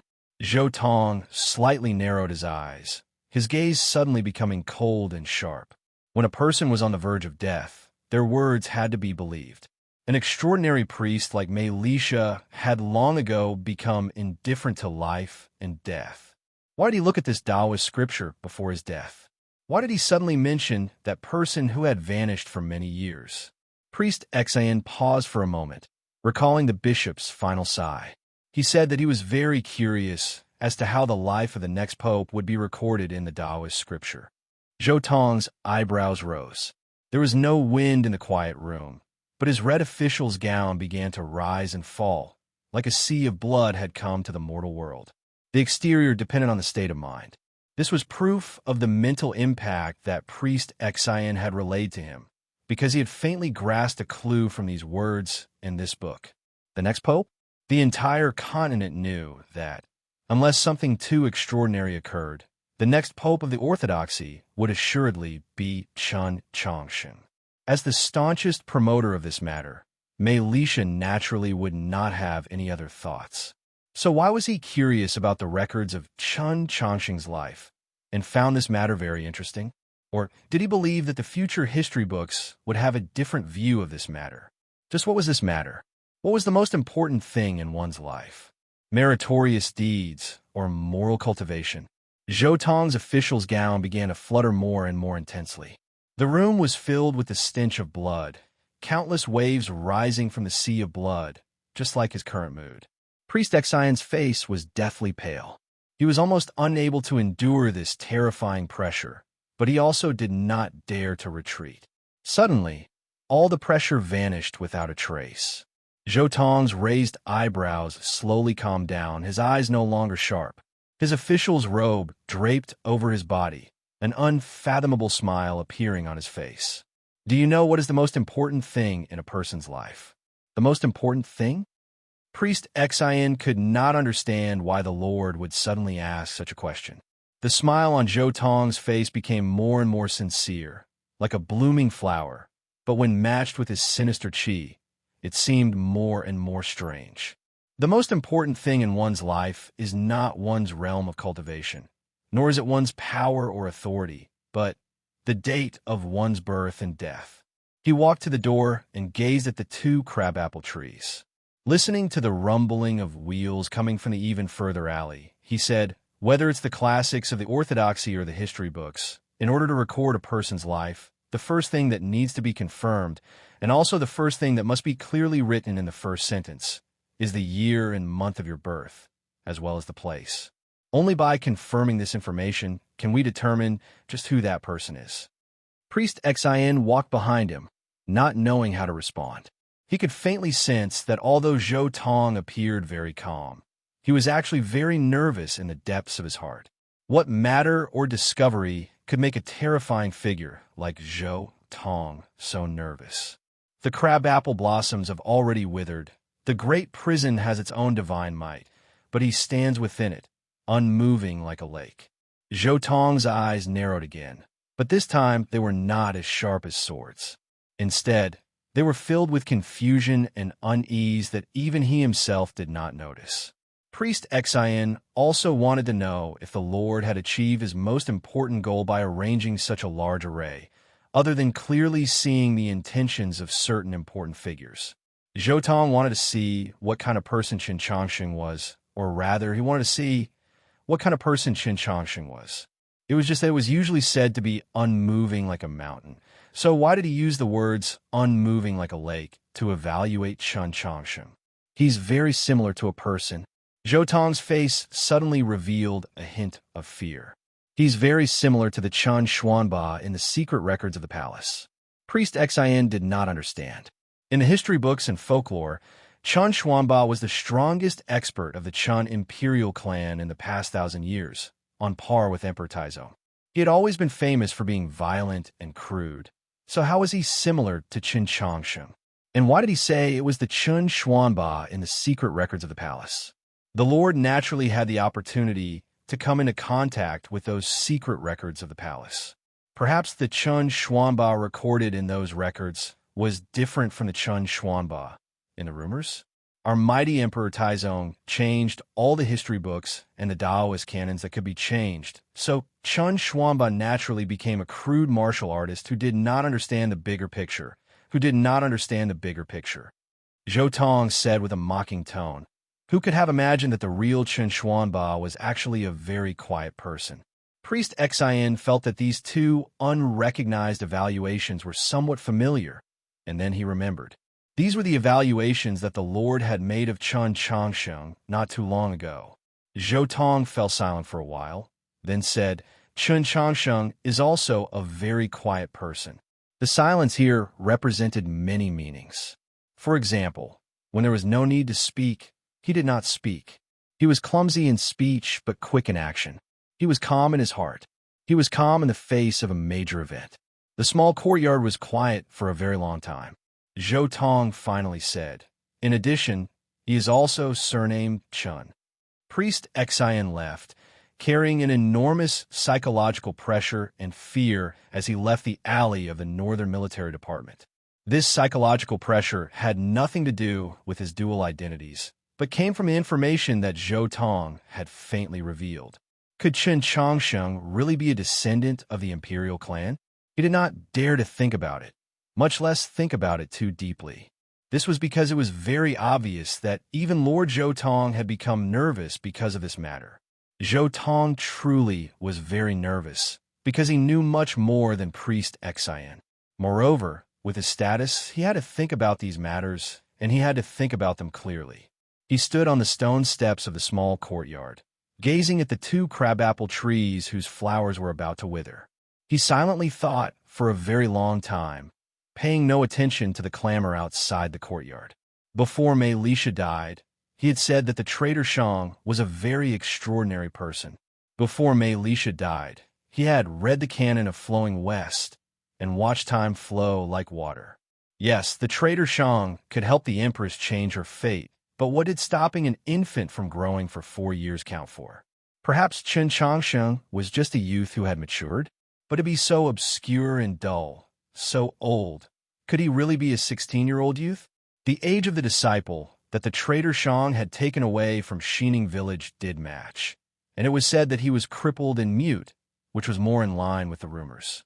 But that was too conspicuous, too clear, and thus too untrustworthy. Or perhaps that disciple was a method to deceive the heavenly Tao. Had the true person's lifespan long since been altered by the traitor Shang using the canon of flowing west? Zhou Tong felt his body grow colder and colder. He knew that the chief eunuch most trusted by the Empress had been investigating that old case in the palace for the last several months. The Empress not having him investigate did not mean that she no longer trusted him, only that the Empress did not want anyone to know of this matter. Crown Prince Zhaoming really might still be alive. If the Empress really had defied the heavens and changed her fate, and if it was just as the rumors said, she had paid an unimaginably bitter price for the sake of doing so, she was doomed to die without descendants, her bloodline completely gone. Only then could she truly become a person cut off from the world. If Crown Prince Zhaoming was still alive, that meant that the Empress's change of fate had not truly ended. At the very least, it meant that the Empress's change of fate still had a weakness. If all of this was true, then did it mean that Crown Prince Zhaoming's existence had to be wiped out before everything could return to peace? Zhou Tong felt the temperature of the small courtyard lower and lower. It was clearly the beginning of summer, but it seemed like it was about to enter a harsh winter. Even he, the most cold-blooded and terrifying in the eyes of the world, couldn't help but feel that this was too cruel when he thought of those stories from back then and what might happen now. But why had those people sent Chun Changsheng to the capital? Did they think they could hide it from the Empress forever? Could they hide it from me? Zhou Tong's complexion turned extremely unsightly. He realized that there were still many things that could not be clearly explained in this riddle. The divine Empress stood on the dew platform, gazing at the sky. In the early morning, the sky was azure. Later on, a fight had occurred at the gate of the Orthodox Academy, and the carriage had gone to the department for purging officials. A cloud had drifted over from some place, and the sky had turned gray and hazy. The gloomy sky seemed to cover all the truth, but how could it cover her eyes? The vast majority of people in the world were unable to see the stars in the daytime, but she could. It was just that she had never liked looking at them in the daytime, because it would make her think of Emperor Xian, think of Taizong, think of many people surnamed Chun. Now that she was looking at the sky, it was precisely because of a youth surnamed Chun. She knew that Zhou Tong had guessed at something, investigated something, and began to grow suspicious. This was why the capital was bustling with activity today. She did not care about this, much less get angry, because there were many things that she was not certain of. The stars in the daytime were hidden behind the radiance of the sun, but compared to the stars in the night sky, their positions had not changed in the slightest. She quietly looked at the faded star that belonged to her, the brightest star in the sky. She quietly thought about how, hundreds of years ago, she had used an unimaginable power to change the position of that star. At the same time, she had changed the brightness of that star. Naturally, the countless stars around that star had changed as well. The change in the fate of a single person would ultimately affect countless people, even the fate of the entire world. With two flaps of a butterfly's wings, the great western continent would give birth to a storm, let alone when she proudly stood in the clouds. But when all these fates were gathered together, just what sort of power was it that determined them? Was it the heavenly Tao? If Xiaoming really was still alive, what sort of retribution would she face from the heavenly Tao?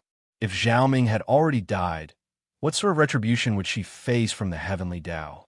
Several hundred years ago, when she made a sacrifice to the starry sky, she had furiously and unyieldingly rebuked the heavenly Tao Academy. At the time, she was angry, despairing, and heartbroken. She had no love or hate for this world, so she was so powerful that not even the heavenly Tao dared to look her in the eye. Yet she had not imagined that Xiaoming would actually be born. From that moment, she knew that she would have to directly confront the heavenly Tao. But before she had the time to do anything, the heavenly Tao had silently retreated into the darkness.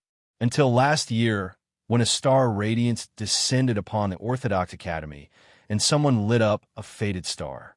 The heavenly Tao seemed to have come to find her. The faded star really might be the bane of one's fate. Solving question. Chapter 455. The Orthodox Academy's carriage left the main alley of the Northern Military Department as quickly as it could. The crowd gathered outside the alley had no idea what had happened. Even Mao Qiuyu and Prince Chenlu did not know what had happened in the small courtyard. The 500 Orthodoxy cavalry dispersed, leaving behind only plumes of dust. Chun Changsheng and the others were in such a hurry, not because Zheshio's injuries were so severe that he could no longer endure, but because that small courtyard had left a terrifying shadow in their hearts. Zheshio lay on the stretcher, dressed in a clean set of cloth clothes. His face was pale from not seeing the sun for a long time, and he was rather thin, but there were no wounds. His condition seemed pretty good. As the carriage traveled at high speeds, the wind on the street lifted up a corner of the curtain. Tang 36 saw a corner of Zhou Prison's cornice, and his face paled slightly. He subconsciously tightened his grip on his sword hilt, completely unlike the calm demeanor he had displayed when he had been speaking with Zhou Tong in the courtyard. Zhou Prison was sinister, but the truly terrifying one was Zhou Tong himself. Chun Changxing's head was lowered, his hair drenched in sweat. He looked like he had just done some extremely heavy physical labor. He took a handkerchief from his sleeve and wiped the sweat off his face. Then he held it in his palm and wrapped it in his true essence. Before entering Zhou Prison, he had been holding this handkerchief. He very rarely sweated, and Tang 36 and Xinyuan had never seen him sweat. Today's situation was special. He had anticipated that he might sweat. Only after confirming that the sweat-soaked handkerchief did not release that strange fragrance that made him uneasy did Chun Changsheng truly relax. To him, this confrontation with Zhou Tong in the small courtyard was far more hair-raising than his battle with Zhou Ziheng. Because in this confrontation, their minds had to endure a terrifying pressure. "Don't wipe your mouth," Tang 36 said to the sweating Qin Changsheng. Qin Changsheng paused and asked why. Tang 36 replied, "Wiping your mouth with a handkerchief like Zhou Tong did just now would make you seem very abnormal." Xin Yuan Po's laughter came from the front of the carriage. That simple and honest bear youth always had such a low threshold for humor. This was not a very funny joke, and the mood in the carriage finally relaxed a little.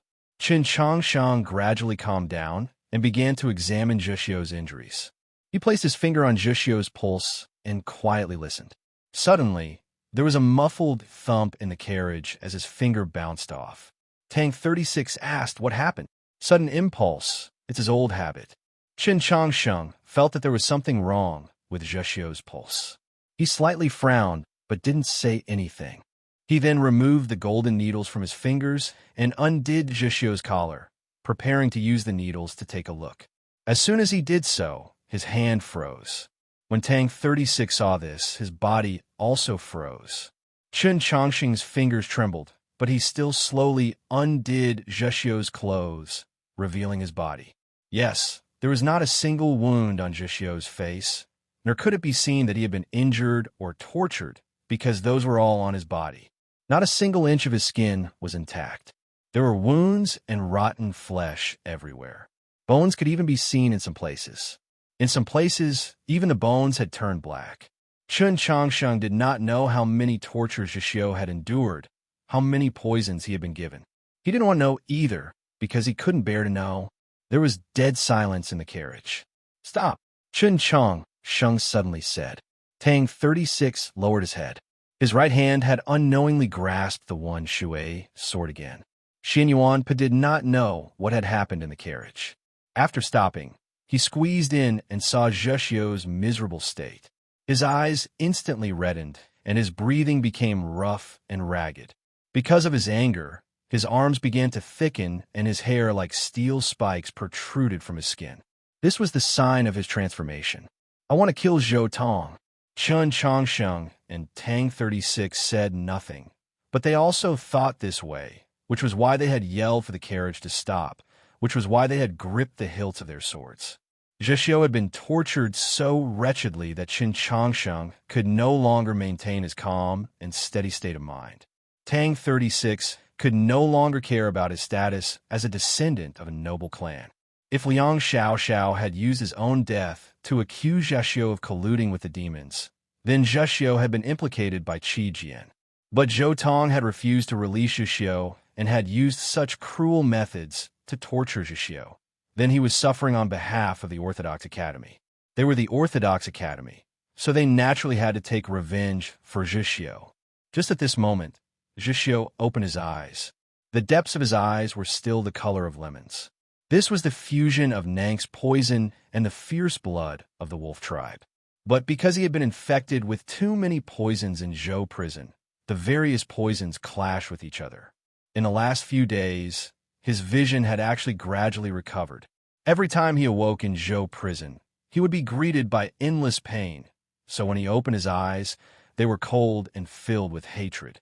But at this moment, what he saw was not those strange torture tools that were specially designed for the demon clan, but 3 young faces that were filled with concern.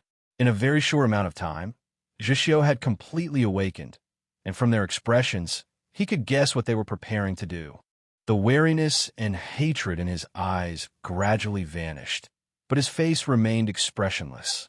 He said to Xin Yuan, "Drive." His voice was very weak, but it carried a feeling that it could not be refused. Xin Yuan yelled, "We're preparing to slaughter our way back to Zhou prison to take revenge for you." Zhixio expressionlessly said, "There are many kinds of barbecue in there. Do you want to make braised bear paw for them?" This was still a joke that was not funny, and this time no one laughed. Of course, it was not because Zheshio never told jokes, so everyone was rather shocked. But there's really no way to swallow this anger, Tang 36 said. Zheshio replied, when you can't beat your opponent, you have to endure it. Keep your eyes on him, strengthen yourself, and then bite him to death. This was the wolf's way of survival. Chen Changsheng looked at him and sorrowfully said, I'm sorry. It was all my fault for dragging you down. Zheshio closed his eyes and ignored him. Xian Yuanpe returned to the carriage, which continued to move. They were getting farther and farther away from Zhou prison. But the four youths on the carriage were keenly aware that there would be a day when they would return to this place. A cold and flat voice suddenly resounded from within the carriage. It was Zheshio's voice. His eyes were still closed. If you think I'm too miserable, I'll pay more. Upon returning to the Orthodox Academy, the long-awaited priests of the 13 divisions of Radiant Green began to use the sacred light technique to treat Zheshio. Then Chen Changsheng personally began to treat him, cautiously using needles and knives to treat the terrible wounds on Zheshio's body. It took him an entire half a day to finish. The sky was already completely dark. Zheshio's injuries were too severe. For the convenience of treatment and to avoid moving, he did not live in one of the small buildings by the forest. He spread out a thick blanket on the wooden floor of the library and lay on the ground. Under the illumination of the lantern, Chen Changsheng looked at the directory of the Orthodox Academy, then put it back into the drawer. Looking at the wolf youth who was silently enduring the pain with his eyes closed, he remembered that in the Garden of Zhou, Zheshio had said that he wanted a sword. Money. I don't have too much right now. Chen Changsheng ignored the angry gaze Tang 36 shot at him and said to Zheshio, but I have many swords. You can choose as you please. Chapter 456. In the Garden of Zhou, the 10,000 swords had soared through the air to assist Chen Changsheng in beheading the golden-winged Great Peng and exposing Black Robe's scheme. This was because they wanted to leave that plain where the sun would never set to return to their homeland. Chen Changsheng had made a promise to these swords, so he naturally would not go back on his word. As a result, upon returning to the capital, even though he was somewhat reluctant, he still immediately reported the matter of the sword pool to the Pope. This news temporarily did not spread among the populace, but after the Li Palace notified the various parts of the continent, it was no longer a secret. This morning, Chen Changsheng had surpassed cultivation levels to defeat the star condensation cultivator Zhou Ziheng, causing many people to begin to suspect that besides those famed swords of the past, he might have had some other fortuitous encounter in the sword pool. Otherwise, with just Su Li's guidance, how could his swordplay have progressed so quickly? Chen Changsheng did not care how much shock the news of the sword pool's appearance would cause in the continent, nor did he care how the gazes of others would change. He only felt that this matter was rather troublesome. 2 nights ago, the Li Palace had sent him an extremely long list of names.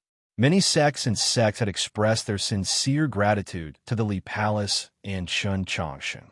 At the same time, they had attached relevant proofs, requesting the Li Palace to return the swords of their ancestors.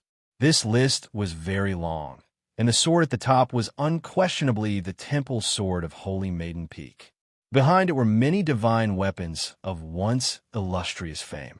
Chen Changsheng reorganized the swords in his sheath according to the list. He realized that although the list was long, it was still an extremely small portion of the famed swords of the sword pool. From this, it could be seen that those experts and sects that had once shaken the continent could no longer find their legacies in this world. If one viewed this matter from the perspective of history, one would undoubtedly feel a tinge of sorrow hidden behind it. It was very easy for one to sigh over the impermanence of the affairs of the world, but to him and the Orthodox Academy, this was naturally a good thing. Of the famed swords that had left the Garden of Zhou with him, there were at least 7,000 that could no longer be found. In other words, he was now the master of these swords. A crisp sound of impact rang out, and an old sword with spots of rust appeared on the floor of the library. Then, the crisp sound of metal colliding rang out. In just a short while, the originally spacious library was filled with all kinds of swords. There were so many swords and they were so heavy together that even the floor of the library sank slightly, as if it would not be able to bear the weight. Zhishou opened his eyes, looked over, and then found it impossible to close them again. Under the dim light, a small mountain of swords appeared in the library. He only wanted one sword from the sword pool, but Qin Chong Sheng brought the entire sword pool back. Tang 36 looked at the sword mountain, then looked at Chun Chong Sheng, and then looked at the sword mountain again. His mouth was wide open, and he couldn't close it for a while. He had heard Chun Chong Sheng talk about how he had discovered the sword pool in the Garden of Zhou, and how he had joined hands with the 10,000 swords to fight against the enemy. But when he truly saw these swords, he had a completely different feeling. Not even the wealthy Wenshui Tangs could see such a sight. He suddenly felt that although Chun Chong Sheng had lost a lot of money and treasures in the Garden of Zhou, he had still profited greatly from this business. Hearing the noise, Xin Yuanpa also arrived at the library. In his hand was a filthy dish towel. With a clap, the dish towel that was even larger than an ordinary apron fell to the floor, creating a splash. Chun Chong Sheng glanced at it and said, "I've said it many times, the dish towel has to be changed frequently." At this moment, Xin Yuanpa could not hear what he was saying. His entire body was like a little bear climbing a tree, howling as he charged at the mountain of swords. The mountain of swords did not collapse under the impact of his thick body, because he suddenly remembered that this was Chun Chong Sheng's. At the last moment, he stopped and turned his head to look at Chun Chong Sheng. He did not say anything, but his watery eyes made him seem extremely innocent and pitiful. "You want it?" Chun Chong Sheng asked. Xin Yuanpa nodded his head. Because his speed was too fast and his head was too big, a small breeze blew through the dark library. Chun Chong Sheng said, "Choose for yourself." Xin Yuanpa gave a happy cry. He extended his hand and grabbed the hilt of a sword on the mountain of swords, then forcefully pulled it out. The sound of metal scraping against metal reverberated in the quiet library. It was a pitch-black metal sword. It did not have any edge and was extremely thick, looking more like a metal club. Xin Yuanpa stared blankly. He discovered that the weight and feel of this metal sword was extremely compatible with his own strength. He even felt that this sword was originally meant for him to use. It had to be said that there really might be some sort of indescribable and mysterious connection between sword and person, or perhaps fate. It was like those invisible threads of fate that no one could ever see in the starry sky. The sword that Xin Yuanpa had casually pulled out was a heavy sword made of black iron. It was as heavy as a mountain and as mighty as the sea, hence its name, Mountain Sea Sword. The previous owner of this heavy sword was an expert called Shiku. It was said that this expert possessed the bloodline of the White Emperor and had never lost in his life, until he was defeated by Zhou Du Fu in the Garden of Zhou. In the end, he died at the hands of a nameless person. Chun Chong Sheng did not think that Xin Yuanpa would take this sword. The Mountain Sea Sword was one of the most complete swords in the sword pool, second only to the Temple Sword. Moreover, because of the rumor that Shiku possessed the bloodline of the White Emperor, after the Li Palace confirmed that Shiku no longer had a legacy, he had already decided to leave the Mountain Sea Sword to Luoluo. But at this moment, looking at Xin Yuanpa, who was unable to contain his joy, and thinking that the scene of Luoluo holding a large metal club and randomly smashing it was truly too beautiful, he did not say anything. Tang 36 had something to say. This is the Mountain Sea Sword. Although its blade has clearly been chopped off by Zhou Du Fu's having blade, since it has reappeared, it will definitely be able to enter the tier of legendary weapons. A heavily damaged old sword, as long as it reappeared, would definitely be able to enter the tier of legendary weapons. Tang 36 did not exaggerate. It must be known that if the famous swords in history were to be ranked, no matter how they were ranked, the Mountain Sea Sword would definitely be ranked in the top 10. Xin Yuanpa felt that something was wrong. Like a child hugging a toy, he tightly hugged the Mountain Sea Sword and vigilantly stared at Tang 36. He said, "What do you want to say? No matter what you say, I won't be tricked by you cunning humans." Tang 36 mocked. Chen Changsheng is also a human. Why aren't you afraid of being tricked by him? You even have the nerve to accept his sword? Xin Yuanpa did not know how to respond. After a long while, he finally said, "He is my grandmaster. How can he be compared to normal people? Of course I dare to accept something my grandmaster gives me." Tang 36 sneered. "Normally you never acknowledge it, but now, for this broken sword, you're willing to be a grandson.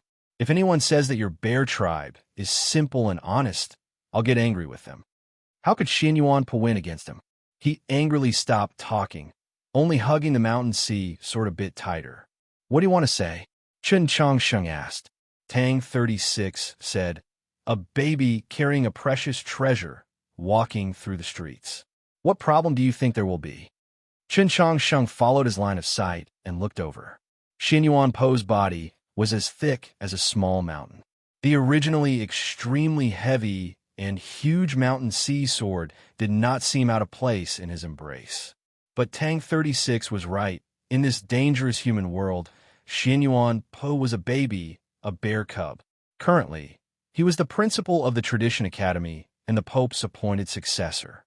Therefore, even though they clearly knew that he carried a precious treasure, other than a few people, no one dared to do anything against him. But Xin Yuanpo was different. No matter if it was the Tradition or White Emperor City, they would not make a big fuss over a normal Yao youth. If he really was a bear cub, I wouldn't care about his life or death. The problem is, this kid's recent performance is not bad. Tang 36 said, "How about this? I'll keep this mountain sea sword for you. When you can defeat me and prove that you have the ability and qualification to wield a godly weapon, I'll return this sword to you." When he said this, he looked at Xin Yuanpa.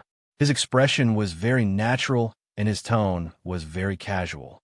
Xin Yuanpa was almost fooled, but after seeing the smile on Chen Changsheng's lips, he came back to his senses and angrily growled twice.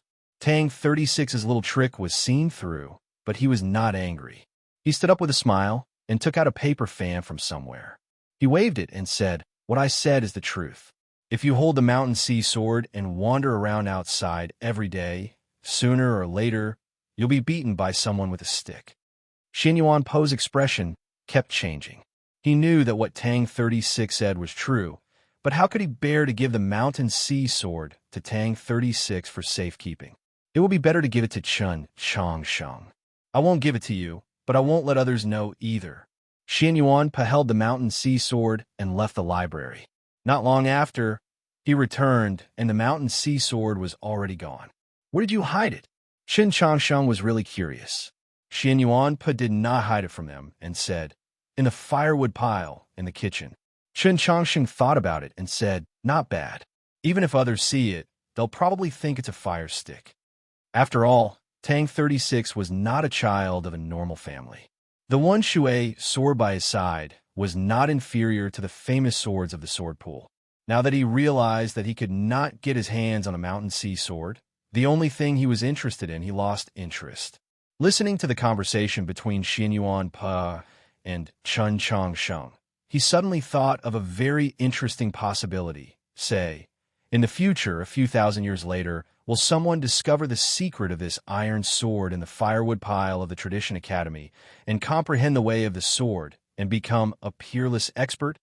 Xin Yuanpa thought to himself, "I haven't become a peerless expert yet. Moreover, after I return to my tribe, will I still leave this sword in the Tradition Academy?" Chen Changsheng thought to himself, "This is indeed very interesting. It's very similar to some stories and books. The problem is, after a few thousand years, people like us will no longer exist. How will we know what will happen next?" The more Tang 36 thought about it, the more interesting he felt. His eyes became unusually bright. One sword isn't interesting enough. We have to hide a few more swords in the Tradition Academy. No, dozens or even hundreds of swords. Hide a few in the rocks beside the lake, a few in the tree holes, a few at the bottom of the lake, a few in the pillars of the library. Oh, right, isn't there a big bird's nest on top of the big banyan tree? TSK, say, the future students of the Tradition Academy will discover a peerless famous sword in a place every few decades. That scene. The more he talked, the more excited he got. Chen Changsheng, on the other hand, felt more helpless. He thought to himself, forget about the fish in the lake. How did the birds in the tree offend you? Tang 36 did what he said. He walked towards the sword mountain and prepared to pick some old swords that were too damaged and hide them in the Tradition Academy. He even thought about the location of those hidden swords. He wouldn't tell anyone, not even Chen Changsheng. This way, it will be more interesting to find them in the future. At this moment, Zhixio's voice rang out. His voice was a little weak, but also a little mocking.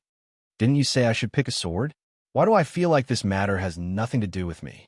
Chen Changsheng and the other two finally realized that Zhixio had not said a single word from start to finish. To be more precise, the three of them had been so engrossed in their conversation that they had long since forgotten about the main character. The atmosphere was a bit awkward, and Tang 36 sighed again. Something like a sense of existence is truly very mystical. You're clearly the most savage of us, but now you're in such a miserable state, and yet, Chen Changsheng saw Zhixio's expression and hurriedly stopped Tang 36 from continuing. He cautiously asked, "Which sword do you want?" Zhixio raised his arm and pointed at a certain place in the sword mountain. Because his injuries were too severe, his movements were rather difficult and slow, but they were very firm. Chen Changsheng and the other two followed his finger and looked over. Their expressions subtly changed. "You're sure you want this one?" "Yes, but the origin of that sword, in the future, it might provoke some discussion. Since Zhou Tong says that I'm a demon spy, then I naturally want to use a demon sword." The sword that Zhixio wanted was already old and slightly damaged, but its surface was still suffused with an extremely profound demonic qi and the smell of blood. It was the demon commander's banner sword. This sort of scene and story is the greatest motivation for me to write chronicles of choosing heaven. I like writing these things. Chapter 457. After dividing the spoils, after dividing the swords, Zhixio had no interest in chatting with them and closed his eyes once more. Chen Changsheng felt his pulse and confirmed that his wounds were improving. He was slightly relieved, but he felt that a new problem had appeared in his meridians. The rhythm of the tide rush of blood was much slower than before. Was this a sign that his true essence was running out? Chen Changsheng did not dare to think of this possibility. He dimmed the light of the oil lamp and returned the sword mountain to its sheath. He indicated for Tang 36 and Xianyuan Pe to follow him out of the library. "No problems?" Tang 36 asked.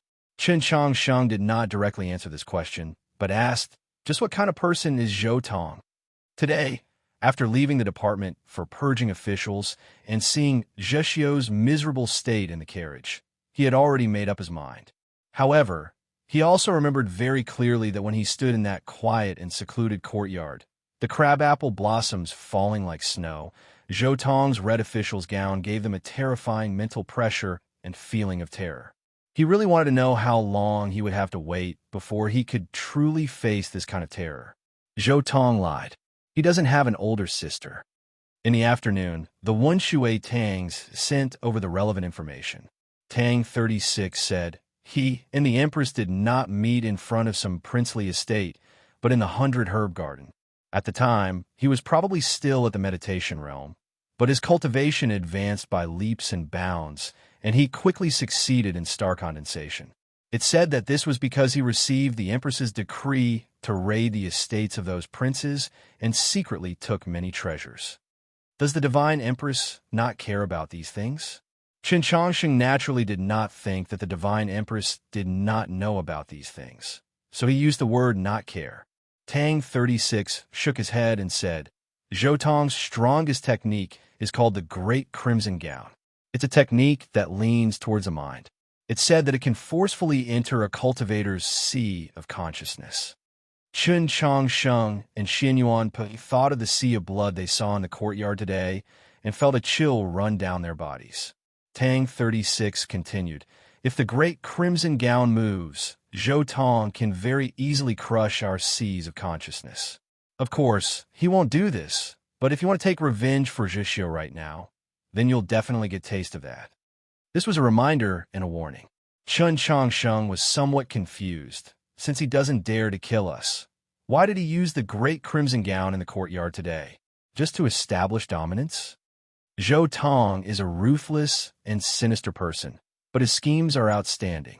Logically speaking, he wouldn't do such a meaningless thing. Tang 36 also couldn't figure it out. He raised his sword-like eyebrows and said, "At that time, I felt that he wanted to use that sea of blood to shock our Tao hearts, and then see something." What does he want to see? Xin Yuan said from the side. In any case, I'm not afraid. I don't have any secrets.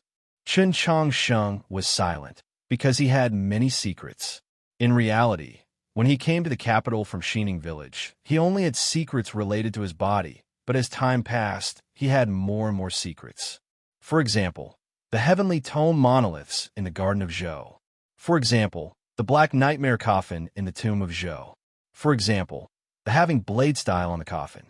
For example, the Garden of Zhou might not have been destroyed. The path to the Garden of Zhou was currently in his sheath. Returning to the small building, he took a bath and calmed his mind. He went to the window and glanced at the sea of stars in the night sky. He sat cross-legged on the floor, closed his eyes, and began to meditate. He prepared to carry out his nightly homework, to draw in starlight for purification, and then once more attempt to use the image of the black monolith to find the path through the Garden of Zhou.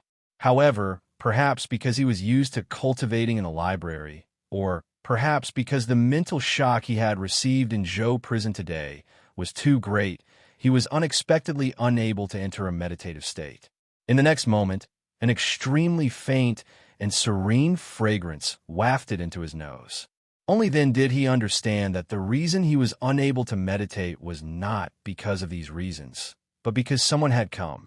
Mou floated out of the Orthodox Academy's forest, directly to the window, and then floated in. Under the starlight, her beauty seemed untainted by the mundane world. She seemed especially familiar with the entire process, as if she had practiced it countless times. However, she had not expected that tonight Chun Changsheng would be sitting cross-legged on the floor behind the window. As a result, when she floated into the small building and crouched down, she just happened to crouch in front of Chun Changsheng. The distance between the two was very close, their noses almost touching, their eyes staring at each other. The scene was rather awkward. Fortunately, Mou's chi was like an orchid, and Chun Changsheng was as clean as the sky after the rain, so the two did not feel too angry. The night breeze blew by, lifting a strand of black hair and landing on Chun Changsheng's face. It was somewhat ticklish, causing him to frown. Mou flew onto the bed, her movements truly seeming especially familiar, as if she had done it countless times. Chun Changsheng knew of her eccentricity, but even now, he still could not understand it, much less accept it. "You're not planning on sleeping on my bed again, are you?" he asked. "Can I? In any case, you won't be on this bed at this time." Mou seemed especially confident, but in the light of the starlight, one could faintly see that her face was a little red. Chun Changsheng somewhat helplessly said, "But I'm here at this time, so why did you also come?" Mou replied, "You're usually cultivating in the library at this time. Who knows what's wrong with your head today, to come back so early?" Chun Changsheng felt very innocent, thinking to himself, "It's my fault." Then he thought of Luo. He thought about how he and Luo rarely had the chance to meet recently, let alone speak. For some reason, he felt rather gloomy. Mou looked at his expression and asked, "What's wrong?" "Zhishio's injuries are too severe, so he's resting in the library. I was afraid of disturbing him, so I came back early." Mou looked at him and suddenly creased her brow. "I originally thought that you should be very angry right now." In truth, she and Chun Changsheng had only met a few times, so they couldn't be considered familiar. Before Chun Changsheng had left the mausoleum of books, the difference in status between the two had been too great. But for some reason, from the moment they met in the imperial palace, she realized that Chun Changsheng was someone who could very easily provoke her anger. Anger was actually a kind of emotion, so this meant that Chun Changsheng could very easily affect her emotions. This was something that she could not understand. She also could not understand how Chun Changsheng, at the age of 16, could control his emotions so well. Chen Changsheng did not answer her question. Today's encounter in Zhou prison, mainly Zheshio's miserable state, would naturally cause problems with his emotions. It was just that when he was young, he had learned a very simple principle from Senior Yurin. Later on, in Xuanyang City, he had comprehended this principle even more clearly. There were some things that one just needed to silently remember in one's heart. There was no need to show it, only need to do it. Impulsiveness and passion were never synonymous, and calmness did not mean cowardice. Even if everyone thought he was a coward, he would not care, let alone the fact that the person speaking was MOU. He and MOU were not friends, so he was keenly aware of how terrifying this famed beauty of the Great Zhou dynasty was, especially after today. The entire continent knew that MOU and Zhou Tong were the two people the Divine Empress relied on the most. Zhou Tong was so terrifying. So just how lacking could she be? Shouldn't you say long time no see? MOU said, carefully thinking about it. After the conclusion of the grand examination, they had not met. But Chun Changsheng did not feel the need to say these words, because he had never wanted to meet her in the first place. It was just that she would always appear in front of him. Chun Changsheng did not respond to her 3 consecutive questions, causing MOU's mood to become rather terrible. Her eyes slightly narrowed, sharp, like the willow leaves outside the palace walls, very beautiful. You have a very hostile attitude towards me, she said. Chun Changsheng replied. You should be well aware of the current situation in the capital. MOU laughed, then said with a hint of derision, do you really think that you have the qualifications to be viewed as an enemy by the Empress? Chun Changsheng replied, even if I had the qualifications, I still wouldn't want to become the Empress's enemy.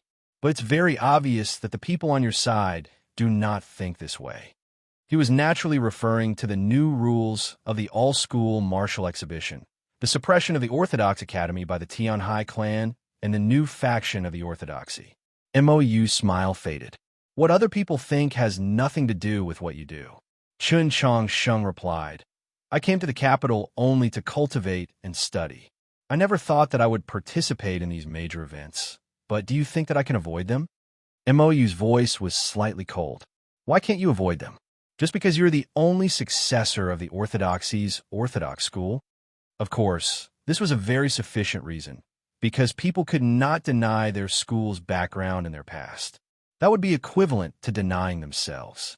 But this was definitely not the entire reason, because Chun Changsheng had previously cared more about cultivation speed, about defying the heavens, and changing fate. Later on, he realized that he had no choice but to care about whether or not Luo's meridians could be opened, whether or not Xin Yuanpo's right arm could be cured, whether or not Zheshio's tide rush of blood could be cured, whether or not Tang 36 could have a name that satisfied him, and most importantly, whether or not the Orthodox Academy's gate could be preserved. He had not forgotten the words that Archbishop Meili Shah had said to him before his death. Besides pursuing what one wanted and what one had to obtain, wasn't the so-called process of growth just to shoulder one responsibility after another? MOU stood up and looked down at him. With an indifferent expression, she said, the Empress cannot be defeated. At this moment, she had returned to the powerful personage that could normally make all the officials keep quiet out of fear. Chun Changsheng's attitude towards her did not change in the slightest. He thought of the storm that filled Xuanyang City, thought of the very calm words that Wang Pa had said after Zhu Luo and Guan Xinka had simultaneously appeared, and said, I want to try. It was naturally impossible for him to defeat the Divine Empress. He didn't even need to try. He just wanted to try, wanted to see if he and the Orthodox Academy could withstand this raging tide. MOU suddenly lost interest in talking and walked out of the house. Of course, she still habitually treated the window as the front door. As she walked past him, Chun Changsheng suddenly thought of a possibility. Somewhat uncertainly, he asked, could it be that when I was in the mausoleum of books and the garden of Zhou, you were always sleeping on my bed? MOU was somewhat humiliated and angry. She yelled, so what? Chen Changsheng felt very helpless. There was nothing he could do about this matter. It must be known that although he was young, he was still a man. He could not reason with anyone about this matter, and he could not beat her. Then, he hesitated for a while, then finally said, "In the future, remember to frequently bathe. It's best, every time you bathe, you come back." As soon as these words left his mouth, he knew that they were inappropriate because they sounded very ambiguous. Just as expected, Moyu's elegant eyebrows shot up, her beautiful face brimming with killing intent. She coldly said, "Do you want to die?" Chen Changxing knew that he truly should not have done so. He repeatedly said, I'm sorry. Moyu's expression softened a little. "If an apology is useful, then you won't kill Zhou Tong in the future?" Chen Changsheng very seriously replied, "Of course not." Moyu said, "That's why they say that words are never as sincere as gifts." Chen Changsheng was stunned. He thought to himself, with your status in the Great Zhou dynasty, besides a fellow like Tang 36, who would dare say that they're richer than you? What can I give you? I hear that you have a Maiden sword. Moyu sweetly smiled at him. Don't you think this is a coincidence? When I was little, the Empress just happened to teach me this sword style,